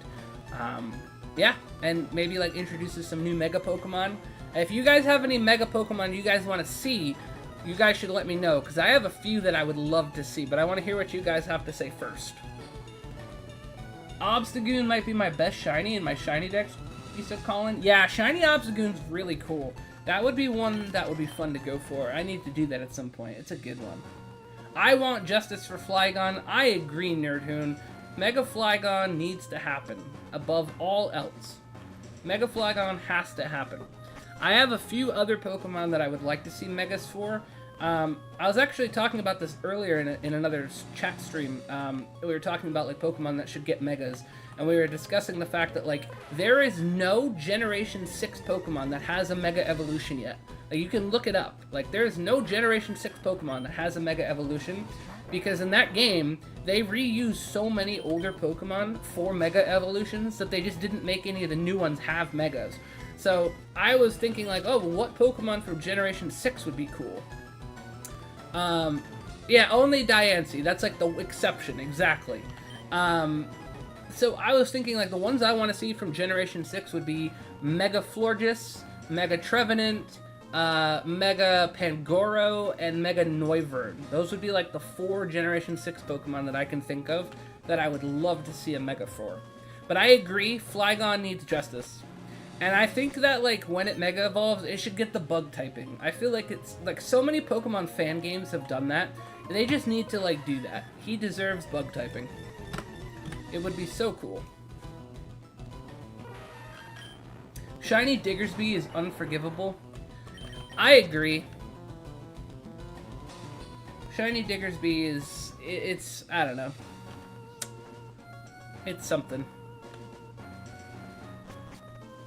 I'm pretty sure I got my Shiny Diggersby, like, the day after, Easter. And I was, like, joking, because I was trying to get one, and, like, I was playing, like, pretty much most of Easter, and, like, oh, I'm gonna get a Shiny Diggersby, and then I got it the day after Shiny, or the day after Easter, excuse me. What do you think about Shiny Dragonite? I like Shiny Dragonite. I think Shiny Dragonite's cool. It goes from, you know, pink from both of them to, like, green, which is kind of a weird change, but I think it's cool. It's a little goofy, but it's nostalgic, so I like it. A Mega Aegislash, that's the other one I forgot about. Yeah, Mega Aegislash was on my list, and I was actually saying that I think Mega Aegislash would be so broken in competitive. Like, I can't even picture how broken it would be. Like, he already used to be broken, you know, back in competitive Pokemon anyways, but a Mega version of him would just be ridiculous. Mega Malamar, I'd like that too, yeah. Shiny Tyranitar is a huge letdown, I agree. I mean, the only thing cool about it is it gets, like, the purple stomach, and it's, like, a little bit more subtle of, like, a tan color. But overall, it definitely is a letdown. Because, like, Shiny Larvitar at least is a little bit more vibrant. But yeah. Shiny Malamar, though, that's another really good one. I feel like that's a very good candidate for a Mega Evolution. I guess it's fine. Shiny Tyranitar we got even worse. Yeah. I agree.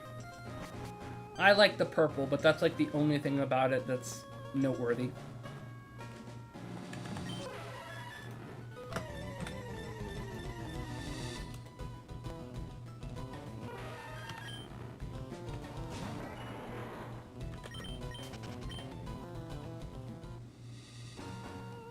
Why do you choose Trico? Well, usually I wouldn't choose Trico. I typically go for like Mudkip because Swampert's just generally better for this game. But Trico evolves into Sceptile and it gets False Swipe, and I wanted False Swipe for Shiny Hunting in this game. So that way I could, you know, False Swipe and lower its HP. But the only problem with Mew is that it gets Metronome, and it has a chance of using, like, Explosion or Self-Destruct, and I'm not even sure if I'm going to actually do that plan anymore. I'm pretty sure as soon as I see it, I'm probably just throwing my Master Ball at it. But that's why I had Sceptile. That was the plan. And I don't think it was until Colin made me realize that Metronome, Explosion, and Self-Destruct were options. Or any move that has recoil, for that matter, like Takedown or anything that it can hurt itself with. If I use False Swipe, then I would fail Shiny Mew, and I don't want to do that. I'm pretty sure if I failed Shiny Mew, I'd probably just have to, like, retire. Or Perish Song? Yeah, no, I don't want to do that. Exactly. Especially if I'm like thousands of encounters into a Pokemon like this and I fail it, I retire right then and there. I'm just like, alright, it's over. Because it's cool. Gecko, I tried my first run with Trico after Sceptile defeating Darkrai in anime. You know what? That was such a cool battle. I got a newfound appreciation for Sceptile when it beat Darkrai. Because Darkrai is my favorite Pokemon. That and Gengar and, like, Jigglypuff. Those are, like, the trinity of Pokemon for me, at least. Like, I love all three of them. And I remember when Sceptile beat Darkrai, I was like, oh my gosh, that whole fight was awesome. But yeah, so I agree with you, Nerdhoon. Definitely cool.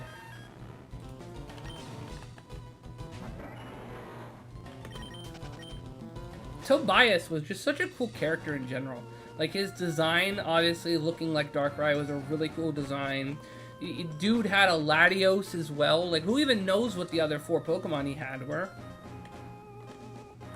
And he had an amazing voice actor. Like, I don't know if you guys know, the voice actor who did Tobias, he also voiced, like, 2 other really big... I mean, he voiced a lot of anime characters, but he voiced, 2 other anime characters that were pretty cool. Like, one was from Ouran High School Host Club, and then one was from Black Butler.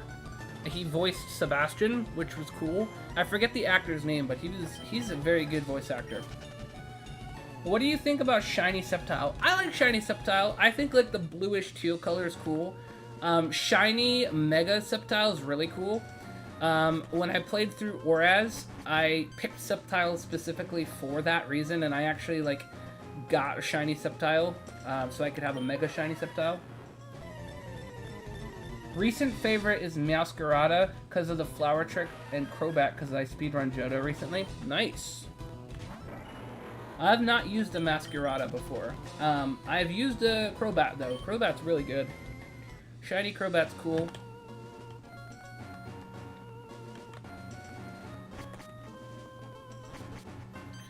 Shiny Sceptile looks like Red-Eyed Frog. Yeah, I mean, it kind of does. I remember seeing somebody talk about, like, there's a video of, like, what Pokemon look like real-life animals, and I think somebody said that.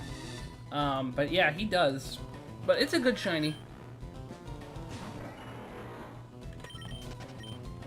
Shiny Mudkip's cool. I don't really like Marshtomp as a Pokemon. Like, it's never been one of my favorites. The middle evolution is kind of a little weird for me. And then Shiny Swampert's cool. Shiny Torchic is kind of cool. I mean, it's a little lighter than obviously the normal one. And then Shiny Combuskin's okay. Shiny Blaziken's okay. Oh gosh, what number were we at? I can't believe I just literally forgot what number we at. Are we at like 1070? I feel like we're at 1070. Let me know in the chat. I think I might be off. Every middle starter evolution looks weird. I mean, there's a couple that like especially look really weird. I would say Quilava is like the exception. Quilava looks really good. Have you played another game apart from Emerald? We're at 1066. Thank you so much, Hoon. I appreciate it. 1066. There we go. Thank you, thank you. Have you played another game apart from Emerald? Yes, I have played every Pokemon game at least once. I own pretty much every Pokemon game, like physical cartridges of like pretty much every Pokemon game. And then I've played each of them like multiple times, whether it be like just regular playthroughs or like randomizer Nuzlocks. I've done Soul Links. I have a ton of videos on my channel of like all kinds of content that I've done. Oh, is this one 1066 this time? Oh, I see. Never mind. My mistake. We were on 1065 before. I see. I misunderstood. There we go. We fixed it.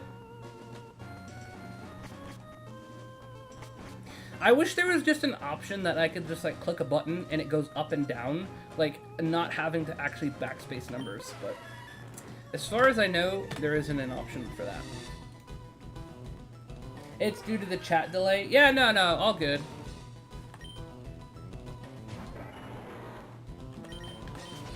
Even if we're off by like 1, it's not the end of the world. You shouldn't have said it twice. Okay, so then I think then that means we're at 168 now. I believe that's what's going on. So we're at 168 with that one that we just had. So I think we're good. And then this will be 1069. And then I think we're back on track. The chat delay is funny. What is your favorite Pokemon type? Oh, that's a good question. I like... I think... It's a tough question. I don't know. I like Dark and Ghost types a lot. I think they're cool. They tend to have a lot of the cool Pokemon. And Dragon, too. Those are probably my top 3 favorites. So, yeah, I'd say that those are my top 3 favorites. I mean, Generation 1 literally only had Ghastly, Haunter, and Gengar as ghost types. And that was it. And they were also weak to psychic types, which was kind of funny. And then, obviously, Generation 2 introduced Dark, and that was a cool typing. Dragon was always your favorite. There's just so many cool Dragon-type Pokemon, you know? Like, it's a really cool typing. And, I mean, until Fairy got released, it really only had the Ice weakness, so it was also a really good typing as well. So.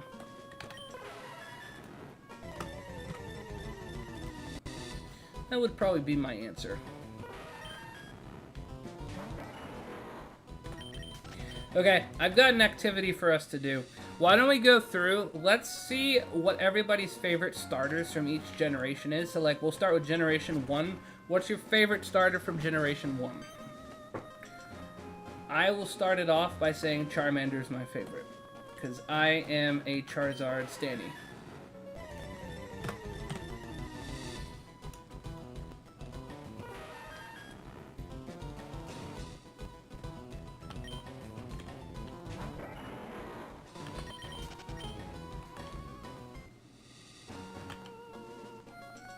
Charizard any day? Yeah. I would say my second choice, if it's Generation 1, my second choice is probably going to be Bulbasaur. Because Venusaur is another really cool Pokemon. I feel like Blastoise would definitely always be my last choice in Generation 1.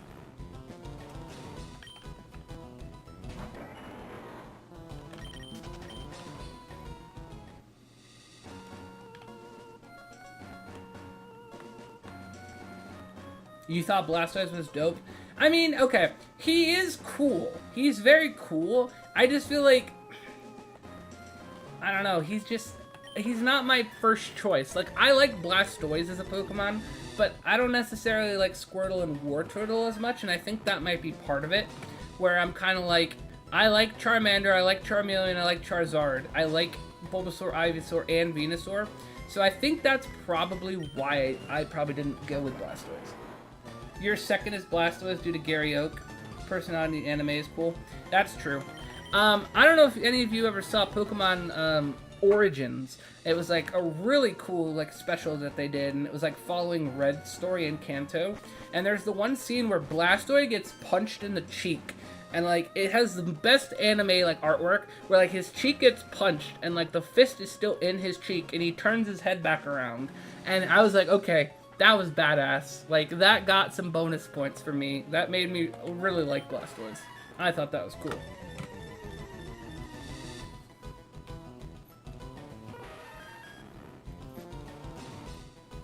Yes, Origins is the GOAT, 100%. The theme music that they had for Giovanni, too, so good. I've watched it so many times. Yeah, me too, Nerdhoon. Do you mind if I call you Hoon, or do you want me to say the whole name? Because like Hoon is a little easier to say, so it's up to you. I could say Nerdhoon or Hoon, either way. You just let me know.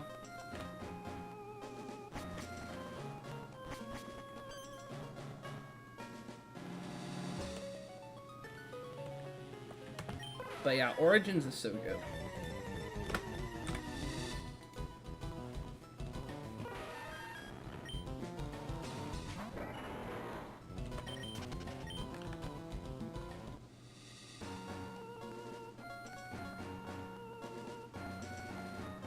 Also, forgot to mention adding the Mega Stones via the Marowak arc.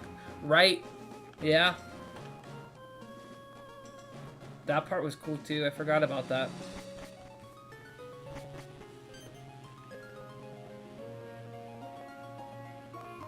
It's actually meant I am nerd, Hoon equals I am. Oh, cool. I didn't know that. I see. Interesting.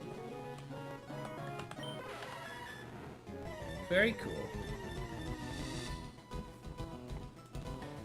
Alright, 1077.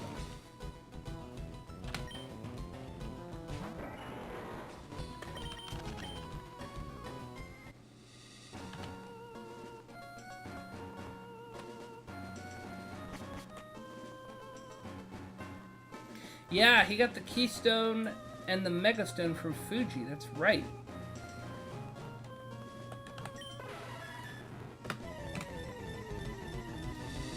I hadn't watched it in a couple years. I used to watch it pretty regularly just because it was so good.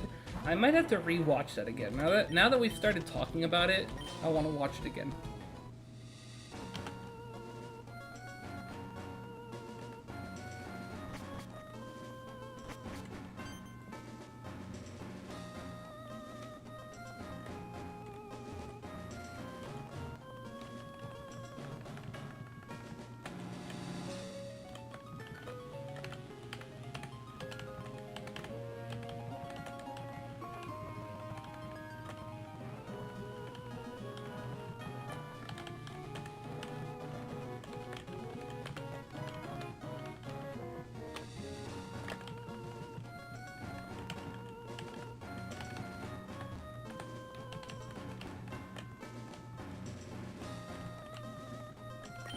There we go. Alright, what did I miss here? Origin's best part was when Jolteon got beaten by Blastoise so badly. Like, the wall got a hole when Blastoise threw Red's Jolteon. That is true. I will say, Origins did such a good job of, like, the dramatic effect. Like, even at the very beginning when, like, what was it, Charmander's getting, like, bit by, like, Squirtle. That whole thing was so, like, dramatic. Like, I don't think they ever really did that, you know, prior to that, so it was cool. Alright, 1080.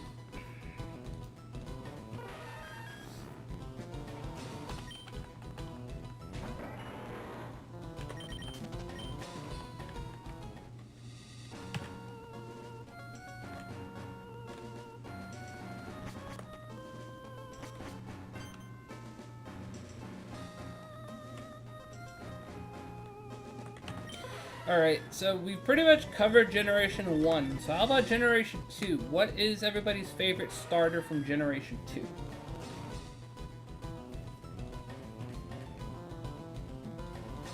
Charmander versus Onix was also good. They also show HP and EXP mechanism. Yeah, that's true. That is great. Alright, so for Generation 2, I think my answer would have been Cyndaquil when I was young. But I would have to say Feraligatr is like my go-to one if I ever play through Johto nowadays. So I would say Totodile in the Feraligatr line, and then Cyndaquil would be my second choice. And I have never, ever, ever used a Chikorita. I could not think of the name for a second. Ever. I do not like Chikorita, and I don't like Bayleaf, and I don't like Meganium. Like, I just don't really care for that line, so I've never used them before.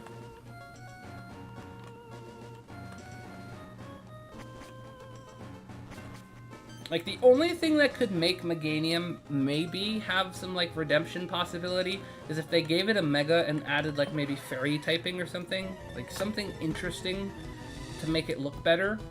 I possibly could be interested. But otherwise, it's just not for me.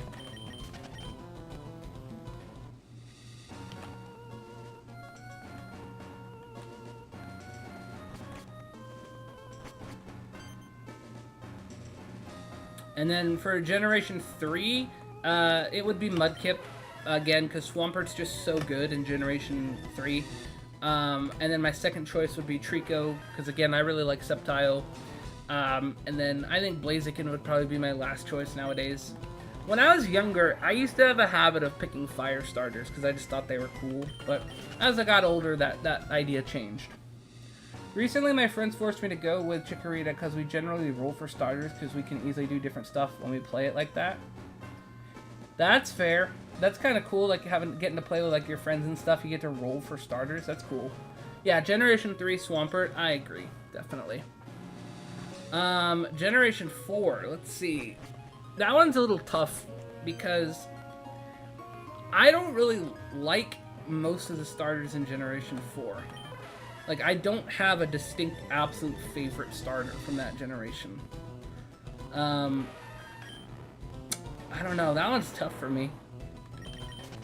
I really couldn't even pick one right this second off the top of my head. I might have to, like, go to the point of, like, typings or, like, movesets or, like, evolutions and stuff to be able to determine that. I don't know. That's a tough one. I'm curious what you guys would say for Gen 4.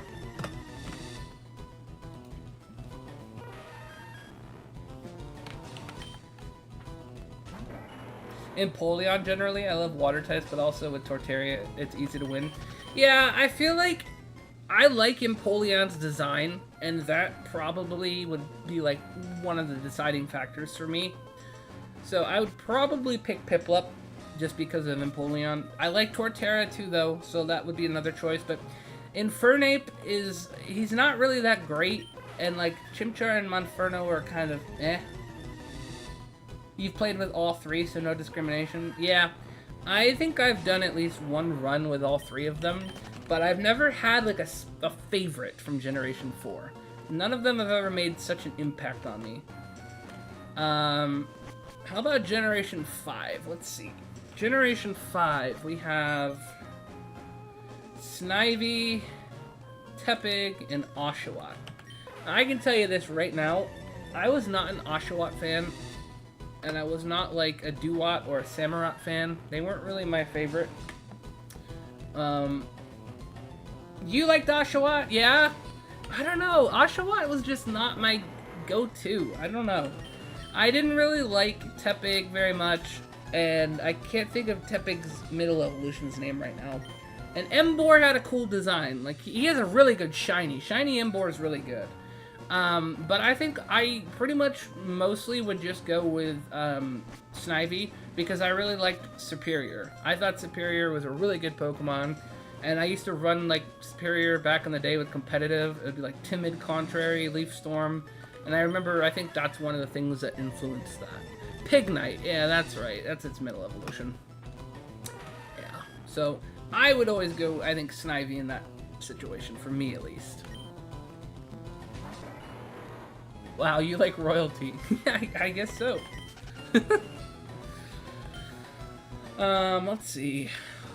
So then Generation 6. Fennekin, Froakie, and Chespin. I can tell you this right now. I don't mind Chespin. I think Chespin's okay. I like Chestnut. But Quilladin, I do not like. I actually think that would be my least favorite Pokemon, like, that exists. I think Quilladin is a really bad looking Pokemon. I love Fennekin, Braxion, and, oh gosh, I can't think of the final evolution. I could see it, but I can't think of the name right now. I'm blinking so hard. But I love their whole line, and I love their shinies too, because it's like a silver fox. Why can't I think of its final evolution? My goodness. Greninja's really good too. Delphox, thank you. Greninja is an amazing shiny. Like, Froakie, Frogadier, and Greninja is a great line. That would always be probably my secondary choice. I think I'd probably go Fennekin, Delphox, definitely. Greninja's really cool though. And then Generation 7, I definitely always go Rowlet. Rowlet's definitely my favorite from Generation 7. I remember when they announced Rowlet as a starter, I was so excited. So I would say Rowlet for me, and then if I had to pick a second, probably Litten. Rowlet is goated. Hell yeah. I agree. Right. I don't really care for Incineroar too much, or its middle evolution. I really just like Litten. Rowlet, I like pretty much all of its evolutions. And then I didn't really like Poplio and like the Primarina line. It wasn't really my cup of tea. I like water Pokemon because early start water Pokemon are not easily available. Yeah, that's a good point. Gen 7 Rowlet, no doubt. Yeah, absolutely. And then, let's see, Generation 8. We had Grookey, we had Scorbunny, and we had, oh gosh, I can't think of its name because I don't like it. The Crying Lizard. That's what all I can think of right now. I cannot think of its name. It evolves into Inteleon, but I can't think of its beginning name because I've never used one. But for Generation 8, I definitely went with Grookey for my first playthrough. And then I think for my second playthrough, I went with Scorbunny. Yeah, King Kong, first choice, all the way. Sobble, thank you so much. I appreciate it. There's just certain Pokemon names that just, like, evade me. Like, I can see them, I can think of their evolutions or their pre-evolutions, and sometimes I just forget the name. I hate when that happens. Yeah, I didn't care for Sobble.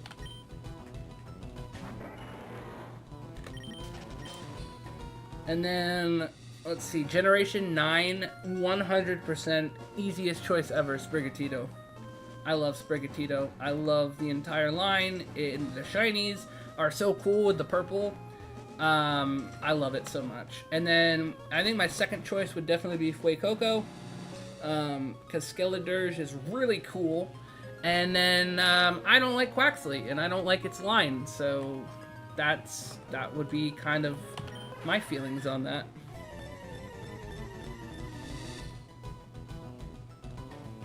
Yeah, Masquerada, exactly. It's such a good Pokemon. I agree. I just remembered something. I remember when Scarlet and Violet came out, they were doing like pre-orders for like the plushes, and I got like a Sprigatito plush. It was from the Pokemon Center in Japan, and it shipped because it wasn't going to be released in the US. And I moved shortly after that, like that summer or whatever. And I just remembered I didn't bring it with me when I moved. I was just thinking about it. Like, I turned around thinking, like, wait, isn't that on my shelf? And I realized it's in storage still from when I moved. So, I need to remember to get that when I go back and get stuff. Because I want my Sprigatito plush.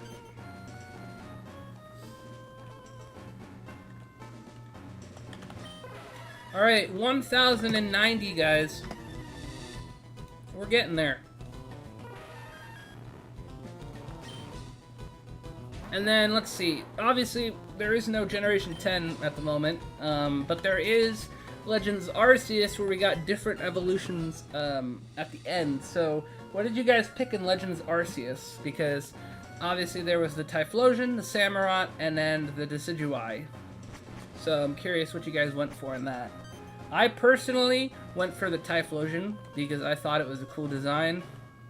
That's what I went for.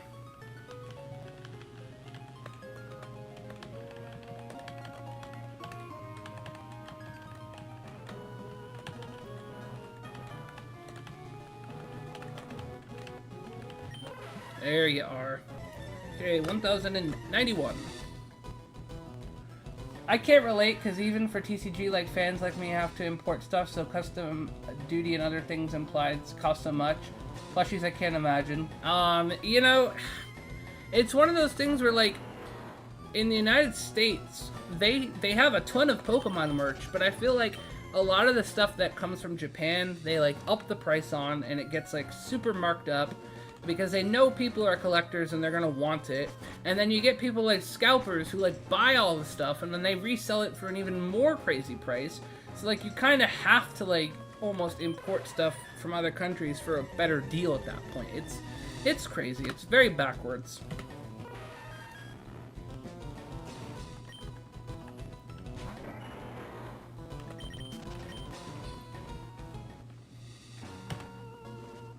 I really think it would be a dangerous thing. If I ever go to Japan, I'm gonna end up, like, going broke. I couldn't go to Japan and not buy stuff. The Pokemon Center tag is the true tag of quality, though. Exactly. So, like, I will say, I've gotten some knockoff Pokemon plushes over the years. Like, you know, you get ones on, like, eBay or Amazon, and, like, they're like, they're okay quality. And occasionally, you actually can get, like, official ones off of Amazon and stuff like that, so it's kind of nice. But this Sprigatito plush, I remember it was so good quality because it was literally from the Tokyo, Japan Pokemon Center. It was so good. I will say the Squishmallows that they came out with for Pokemon, those are also super nice because obviously Squishmallows are super soft and like really premium. There's no store, so it's just a single person. It goes up and they usually tear things down for check, and usually Amazon goes the same. That sucks. I'm sorry to hear that.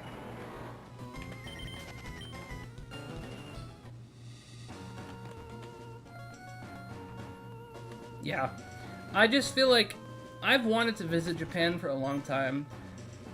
Yes, the quality on the Squishmallow Gengar is so good. I have him right behind me right now, Colin. And then I've got the Squishmallow one on the shelf, and I've got the Target one where he's like a big boy. He's next to me right now. I love them so much. They're so good.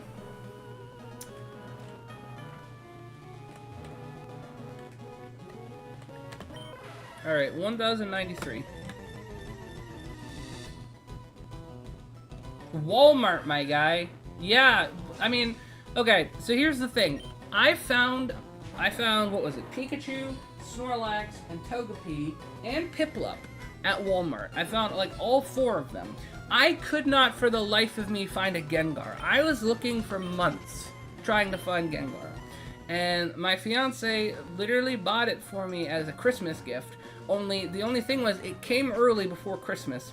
And she didn't realize that it was that thing. So I opened it up thinking it was something I ordered. And it turned out it was the Gengar. So it got completely ruined. I was still so happy, but the surprise got ruined. And the issue was that, like, it didn't say that it got shipped. So they ended up sending a second one. So, like, literally I got a second one, like, after Christmas. And that one's still, like, in the plastic. So I'm probably going to end up either saving that for my soon-to-be niece/nephew. I'm thinking it's a nephew. I just have a gut feeling. And or, I guess, if I have a kid, I'll have an extra one.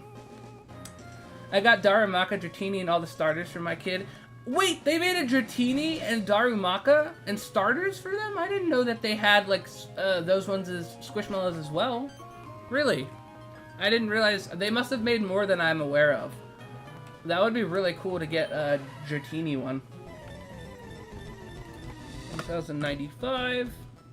Oh, not Squishmallow. Like, actual plushes. Okay, cool. Because I was going to say, I do not remember that, because that's awesome. But yeah, just the plushes in general. Heck yeah. Yeah, when I have a kid, they're gonna have so many Pokemon plushes. You know, it's just gonna kind of just be a thing since I have so many, and they're gonna basically inherit them for the most part.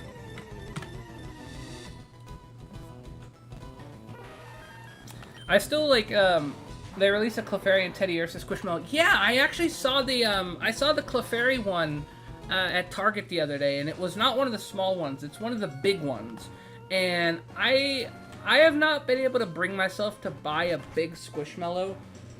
We got one of them at Costco that was a crazy deal during Halloween, and it's like a black cat with a witch's hat, and like we have a black cat, so it was fitting. We got that, you know, because at that point you kind of have to. But I haven't gotten any Pokemon ones that are big. But I saw the Clefairy one the other day, and it looked huge. Like, it looked like a Clefable. That's how big it was. And Teddiursa would be cute as, like, a small one, but it wouldn't make a good one as a big one. And if I see one, I probably will get it, because I like Teddiursa. But you're right. They're really interesting choices. I'm kind of surprised by that. Togepi obviously makes sense, because he's so popular. Alright, 1097.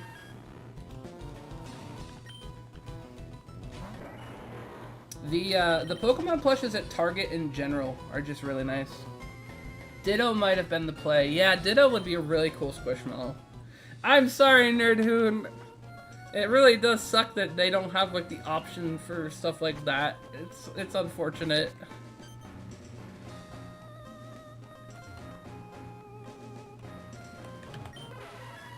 Alright, 1098. We are getting close to 1100.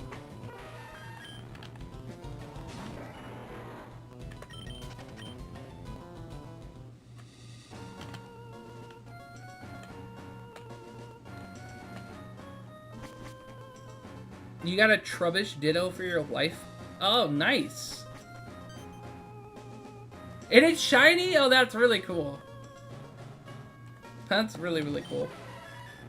Alright, 1099.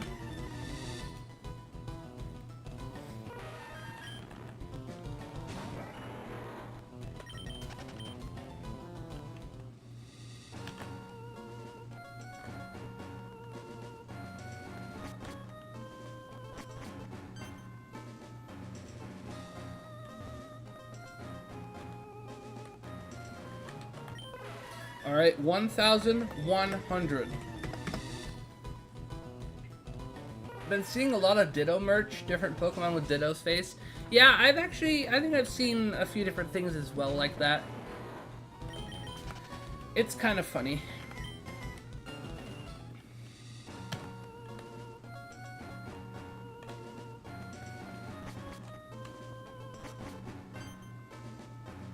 I still think like one of my favorite Pokemon plushes is the Jigglypuff from Target. It's like where Jigglypuff's sleeping. Captain Hook got that for me for Christmas. Not this last Christmas, but the year before last. And I got him a Captain Falcon. Well, I had a Captain Falcon amiibo. So, like, basically we gave each other our mains in Smash, which was kind of cool. So, it was a cool gift. I really, really liked that.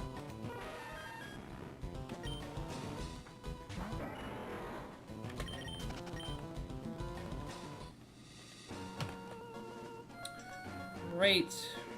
Josh, if you're still here, 10 more, and we'll see if your prediction was right.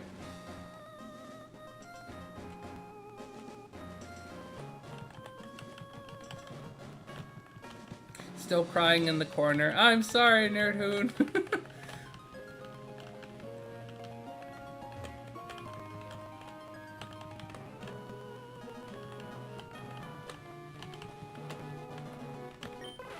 There we go. 1,102.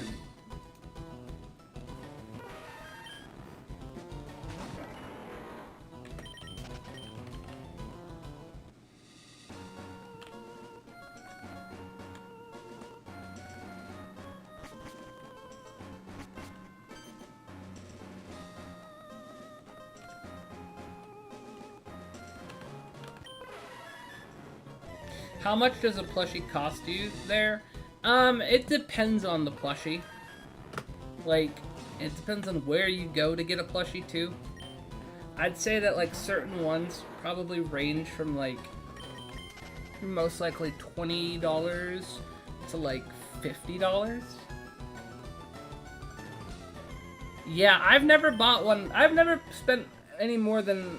Well, I can't say that. Never mind. I was about to tell a lie. I was about to say I've never spent like over $50 for a Pokemon plush, but back when I got my apartment, they had a beanbag chair. It was a Snorlax beanbag and a Pokeball beanbag, and I proceeded to buy both of those because I was like, I don't have a couch yet, and I have an apartment with nothing to sit on, so I'm buying beanbags, and I literally bought both of their beanbags, and the cashier looked at me so funny. But they were happy because those were expensive at GameStop, so I think that's the most I've ever spent, especially at one time, on like a Pokemon quote-unquote plush that doubles as a beanbag.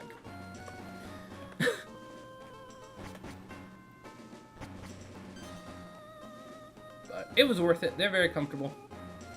I also left those in storage as well. I need to get those back because I missed them.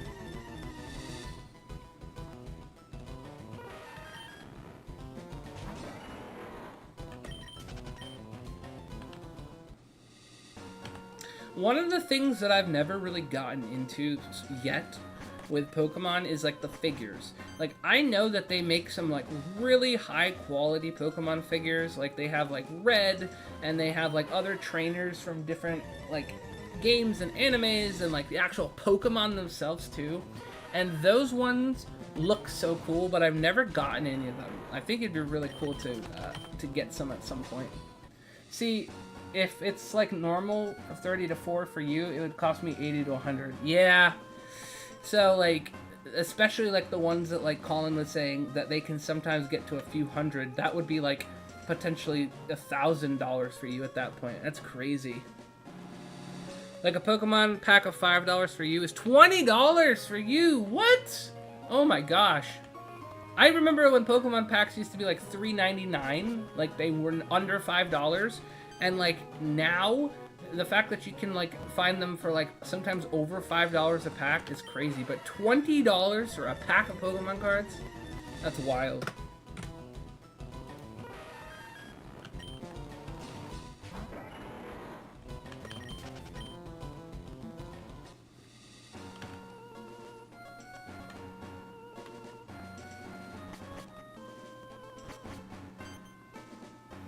Yeah, import charge and custom duty of the original price. Oh, man. Yeah, that's really rough.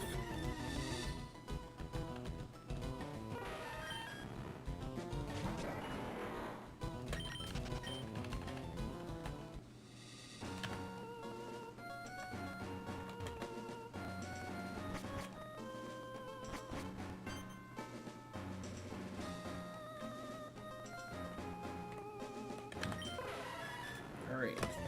1,108. Yeah, for us, it's kind of hard to be a collector and figurine collector. Yeah, and so limited to games. Gotcha.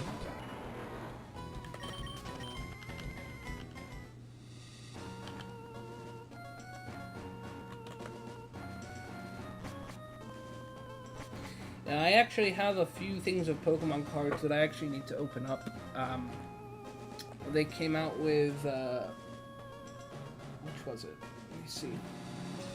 It came out in February. It's the, Scarlet and Violet, Paldean Fates. And it's basically like the, I can't think of the word, the successor to, like, Shining Fates. So it's basically like shiny Pokemon in Paldea, and it was a set that I was really excited about. and my fiance actually got it for me, and I have not opened it up. We've been trying to figure out a time to open it together. We've just been so busy with other stuff lately.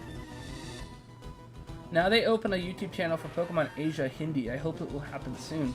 Well, that would be cool. Everything will be solved with a single store. Well, hey, I hope they do that then, because that would be awesome. Fingers crossed for sure.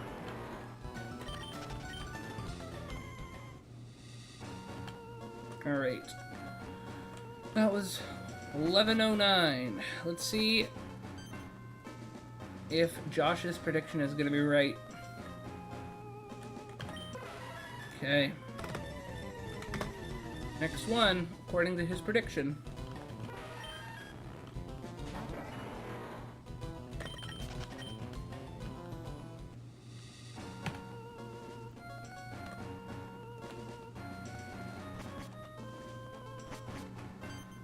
Alright, this is it. Let's see if Josh was right. 1, 1, 1, 1. Is it shiny? No, it's not. That would have been awesome. Nope. Unfortunately, not the one. But thank you for the shiny luck, though. Yeah, because I can... there's almost 6 crazy fans like me, not forgetting to mention India has the largest population in the world. Right! I'm sure there's a ton of Pokemon fans in India, so it would make sense that they would have a store there. Absolutely. So I definitely hope that they open one up. That would be cool.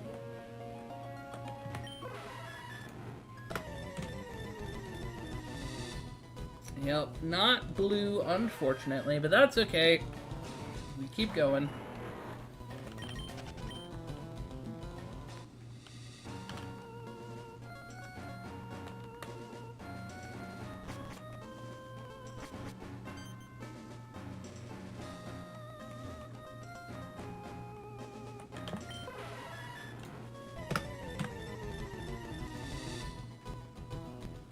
They should capitalize on the Indian market. Yeah. I mean, like you said, it has like the biggest population, so from just a business standpoint, it makes perfect sense to me. And Crunchyroll started that too. Yeah. We will have to see.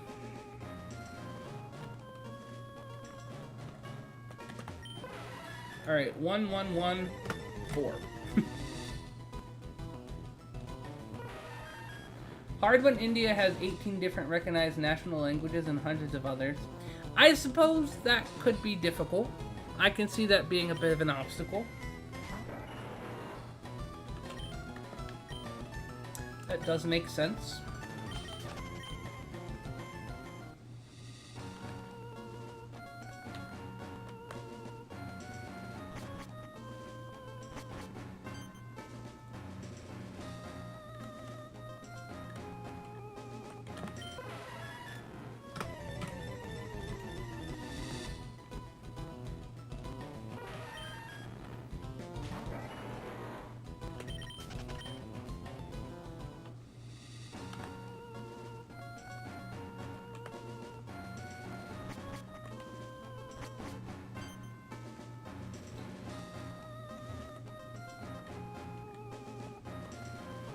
Like, during that time we have to wait, but now with official anime air in Japan with an hour, Hindi dub is available on Crunchyroll, even though I like sub, but they're so active. I mean, that's good. You get an hour? Like, only an hour before it's available? That's pretty sick. That is 15, my mistake. What kind of anime do you like, Nerdhoon? I'm pretty big into a ton of different ones, so I'm curious what you like.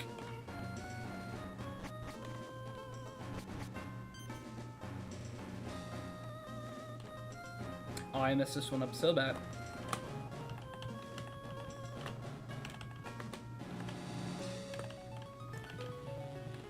Oh.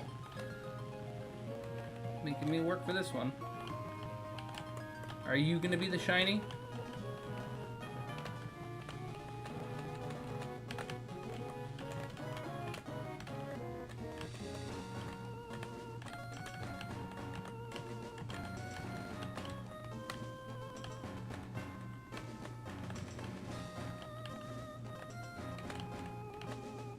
Oh my goodness.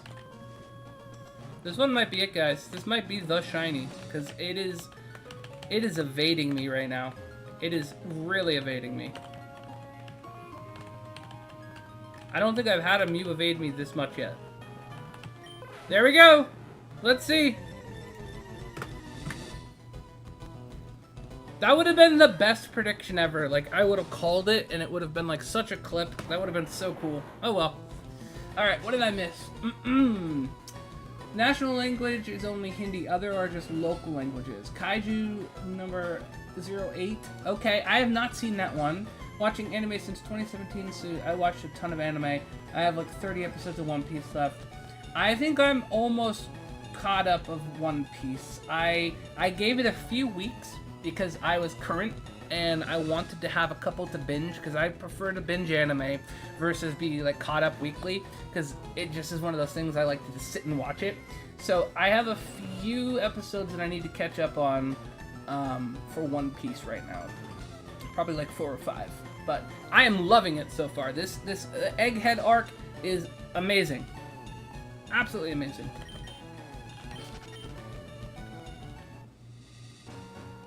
Speaking of One Piece, like right before the stream started, I literally like opened up the newest anime figure in my collection. The Wano arc was crazy. You are absolutely correct. That was such a good arc. And the figure that I opened up was Shanks. I saw him at a like kind of like pop culture store the other day. They have like anime and Pokemon and all kinds of stuff.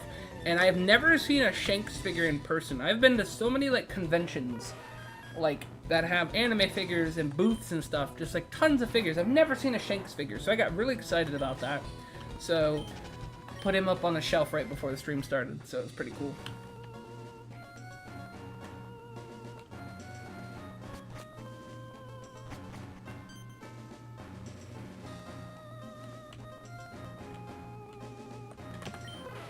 Alright, 1,118.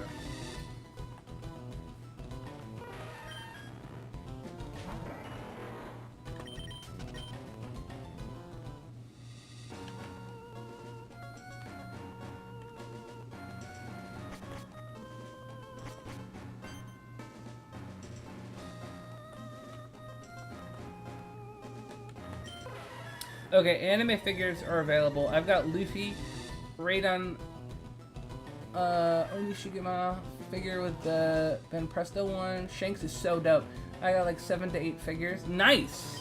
I don't have a lot of One Piece figures. Eventually I plan to have the whole Straw Hat crew. Right now I've got Luffy, Shanks, and Boa Hancock. Those are the 3 that I have from One Piece right now. And I've got figures from My Hero Academia, Dragon Ball, Dr. Stone, ReZero, Jujutsu Kaisen, currently. So, I need to definitely get some figures from other animes. Like, I need to get an Attack on Titan figure really badly. I got one for my cousin for Christmas, and I got him Levi, and I really want that figure for myself as well, so I need to do that. Demon Slayer, I have like a couple pops from, but I need to get like a proper figure. Yeah, Boa Hancock, she's so cool. I do have to say my fiance did not like the figure, and she was like, when we have kids, you cannot have that on the shelf anymore. So, yeah. Which is fair. It's completely fair. I get it. Yes, exactly. Enjoy it before you gotta put it in storage. Exactly. Colin, you know what I'm talking about. All your nerd stuff's over at storage. Yeah, I feel you. I feel you. Alright, let's continue here.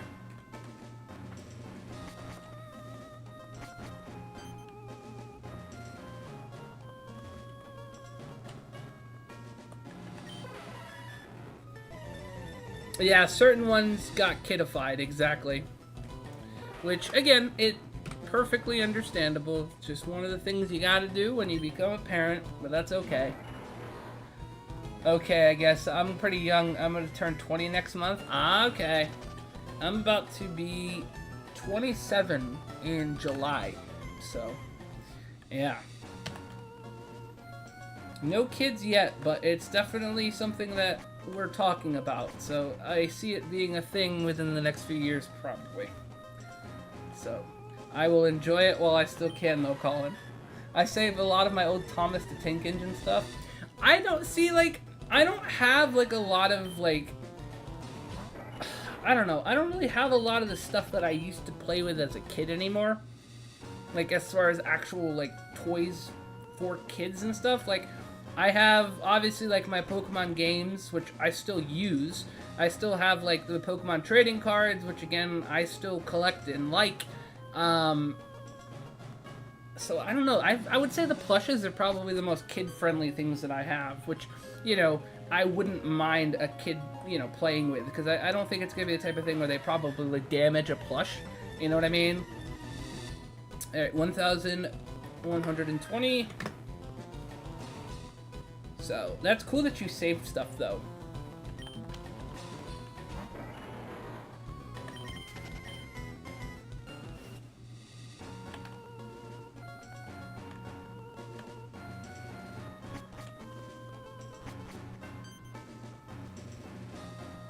I'm hoping that my kid will enjoy Pokemon as much as I do, because it's definitely one of those things that I love and was a huge part of my childhood, and I think will be something that'll be really cool to be able to bond over. I got the bike I learned how to ride on all tuned up and ready for my... Really? Oh, that's so cool, Colin. See, I love that. It's one of those things, like, I feel like you're a prime example of, like, somebody I talk about when I think of, like, a cool dad, like a good dad. Like, you have things that you've saved for your kid, you're getting things ready in advance for your kid. Like, I love that. I definitely am excited about being a dad. I think it'll be a lot of fun. You know, again, it's not something right this second that's happening, but it is something that, you know, has been talked about and that we want to do down the road. And I think it would be really fun. I'm excited about it. Good bike, though. My grandfather wanted all the grandkids to have good bikes. That's good. See? A good granddad, too. And it's a Schwinn? Yeah, Schwinns are not cheap. That's a good bike. So, shout out to Colin for being an awesome dad. Awesome dude in general, too.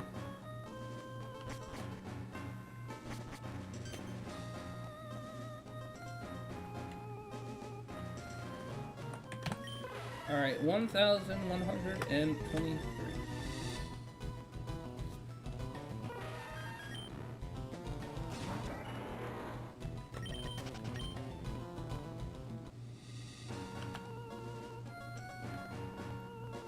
The one thing, now that I'm thinking about it, that I had always planned on saving was, like, Lego, because I had a ton of Legos when I was younger, but I feel like, I don't know, between moving and stuff, I feel like that's one of the things that just didn't get saved, which really makes me sad to think about, because that was one of the things I always thought would be kind of cool to have for my kid.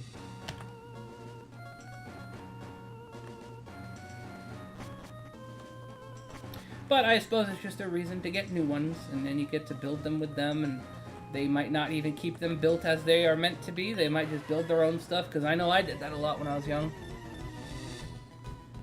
You for sure want older kids for Lego? Yeah, no, you're right. Obviously, you can't do that straight away, of course. That's a hazard. But, like, later on and stuff, when they get a little older. I think I'm getting ahead of myself. We just went to a baby shower last Saturday because my fiance's sister-in-law is having their first baby either, I think probably like July is I think when it's expected, and we're very excited about it because this is her first time being an aunt, and like I'm already getting called Uncle Jad, and I have like a bracelet that says it and everything, so I think I'm getting very excited about the concept of being an uncle. So it's getting me excited. Duplox, whatever they're called, are good. Yeah, that's right. Or Duplo blocks, yeah. Because they're like child safe and big. That's right.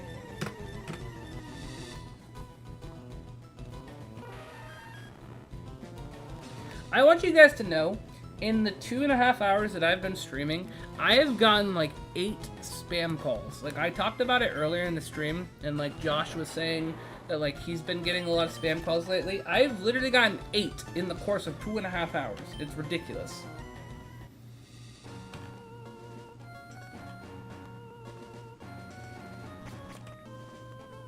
Absolutely wild. Well, the thing is, some of them aren't even. Like, I'm not answering them because I've made the mistake of answering certain ones, and then I literally add them to my contacts as spam number da-da-da-da-da. So, like, I've gotten a call from spam 3 4 times. I've gotten a spam call from spam 2. Like, I've literally gotten 8 spam calls from different ones, and, like, it's ridiculous. It's ridiculous.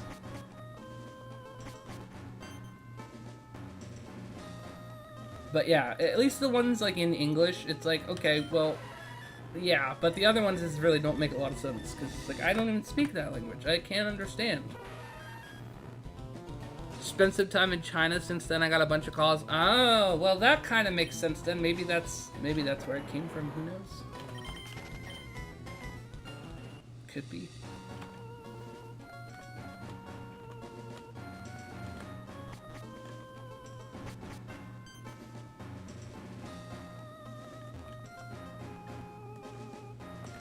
Okay. 1,127. I think what I'm gonna do is when I get to 1,130, I think I'm gonna call it, because like I've been doing for the last few days, I'm just doing like 2 to 2.5 hour streams, and we're just kind of like grinding away at it. But my hip is really starting to get sore, and I've been sitting here in one spot for a bit too long, so gotta love an injured hip. So we'll do a couple more here, and then we will be back at it tomorrow. Had to sign up with a Chinese phone plan there so that my phone could work for navigation purposes. Oh, right, yeah, because I guess when you're out of the country, your phone might not work. That makes sense. I haven't really been out of the country yet, so I haven't had to experience that, but that's a good thought.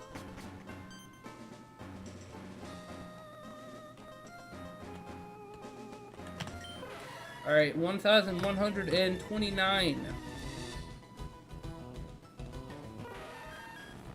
You are not blue.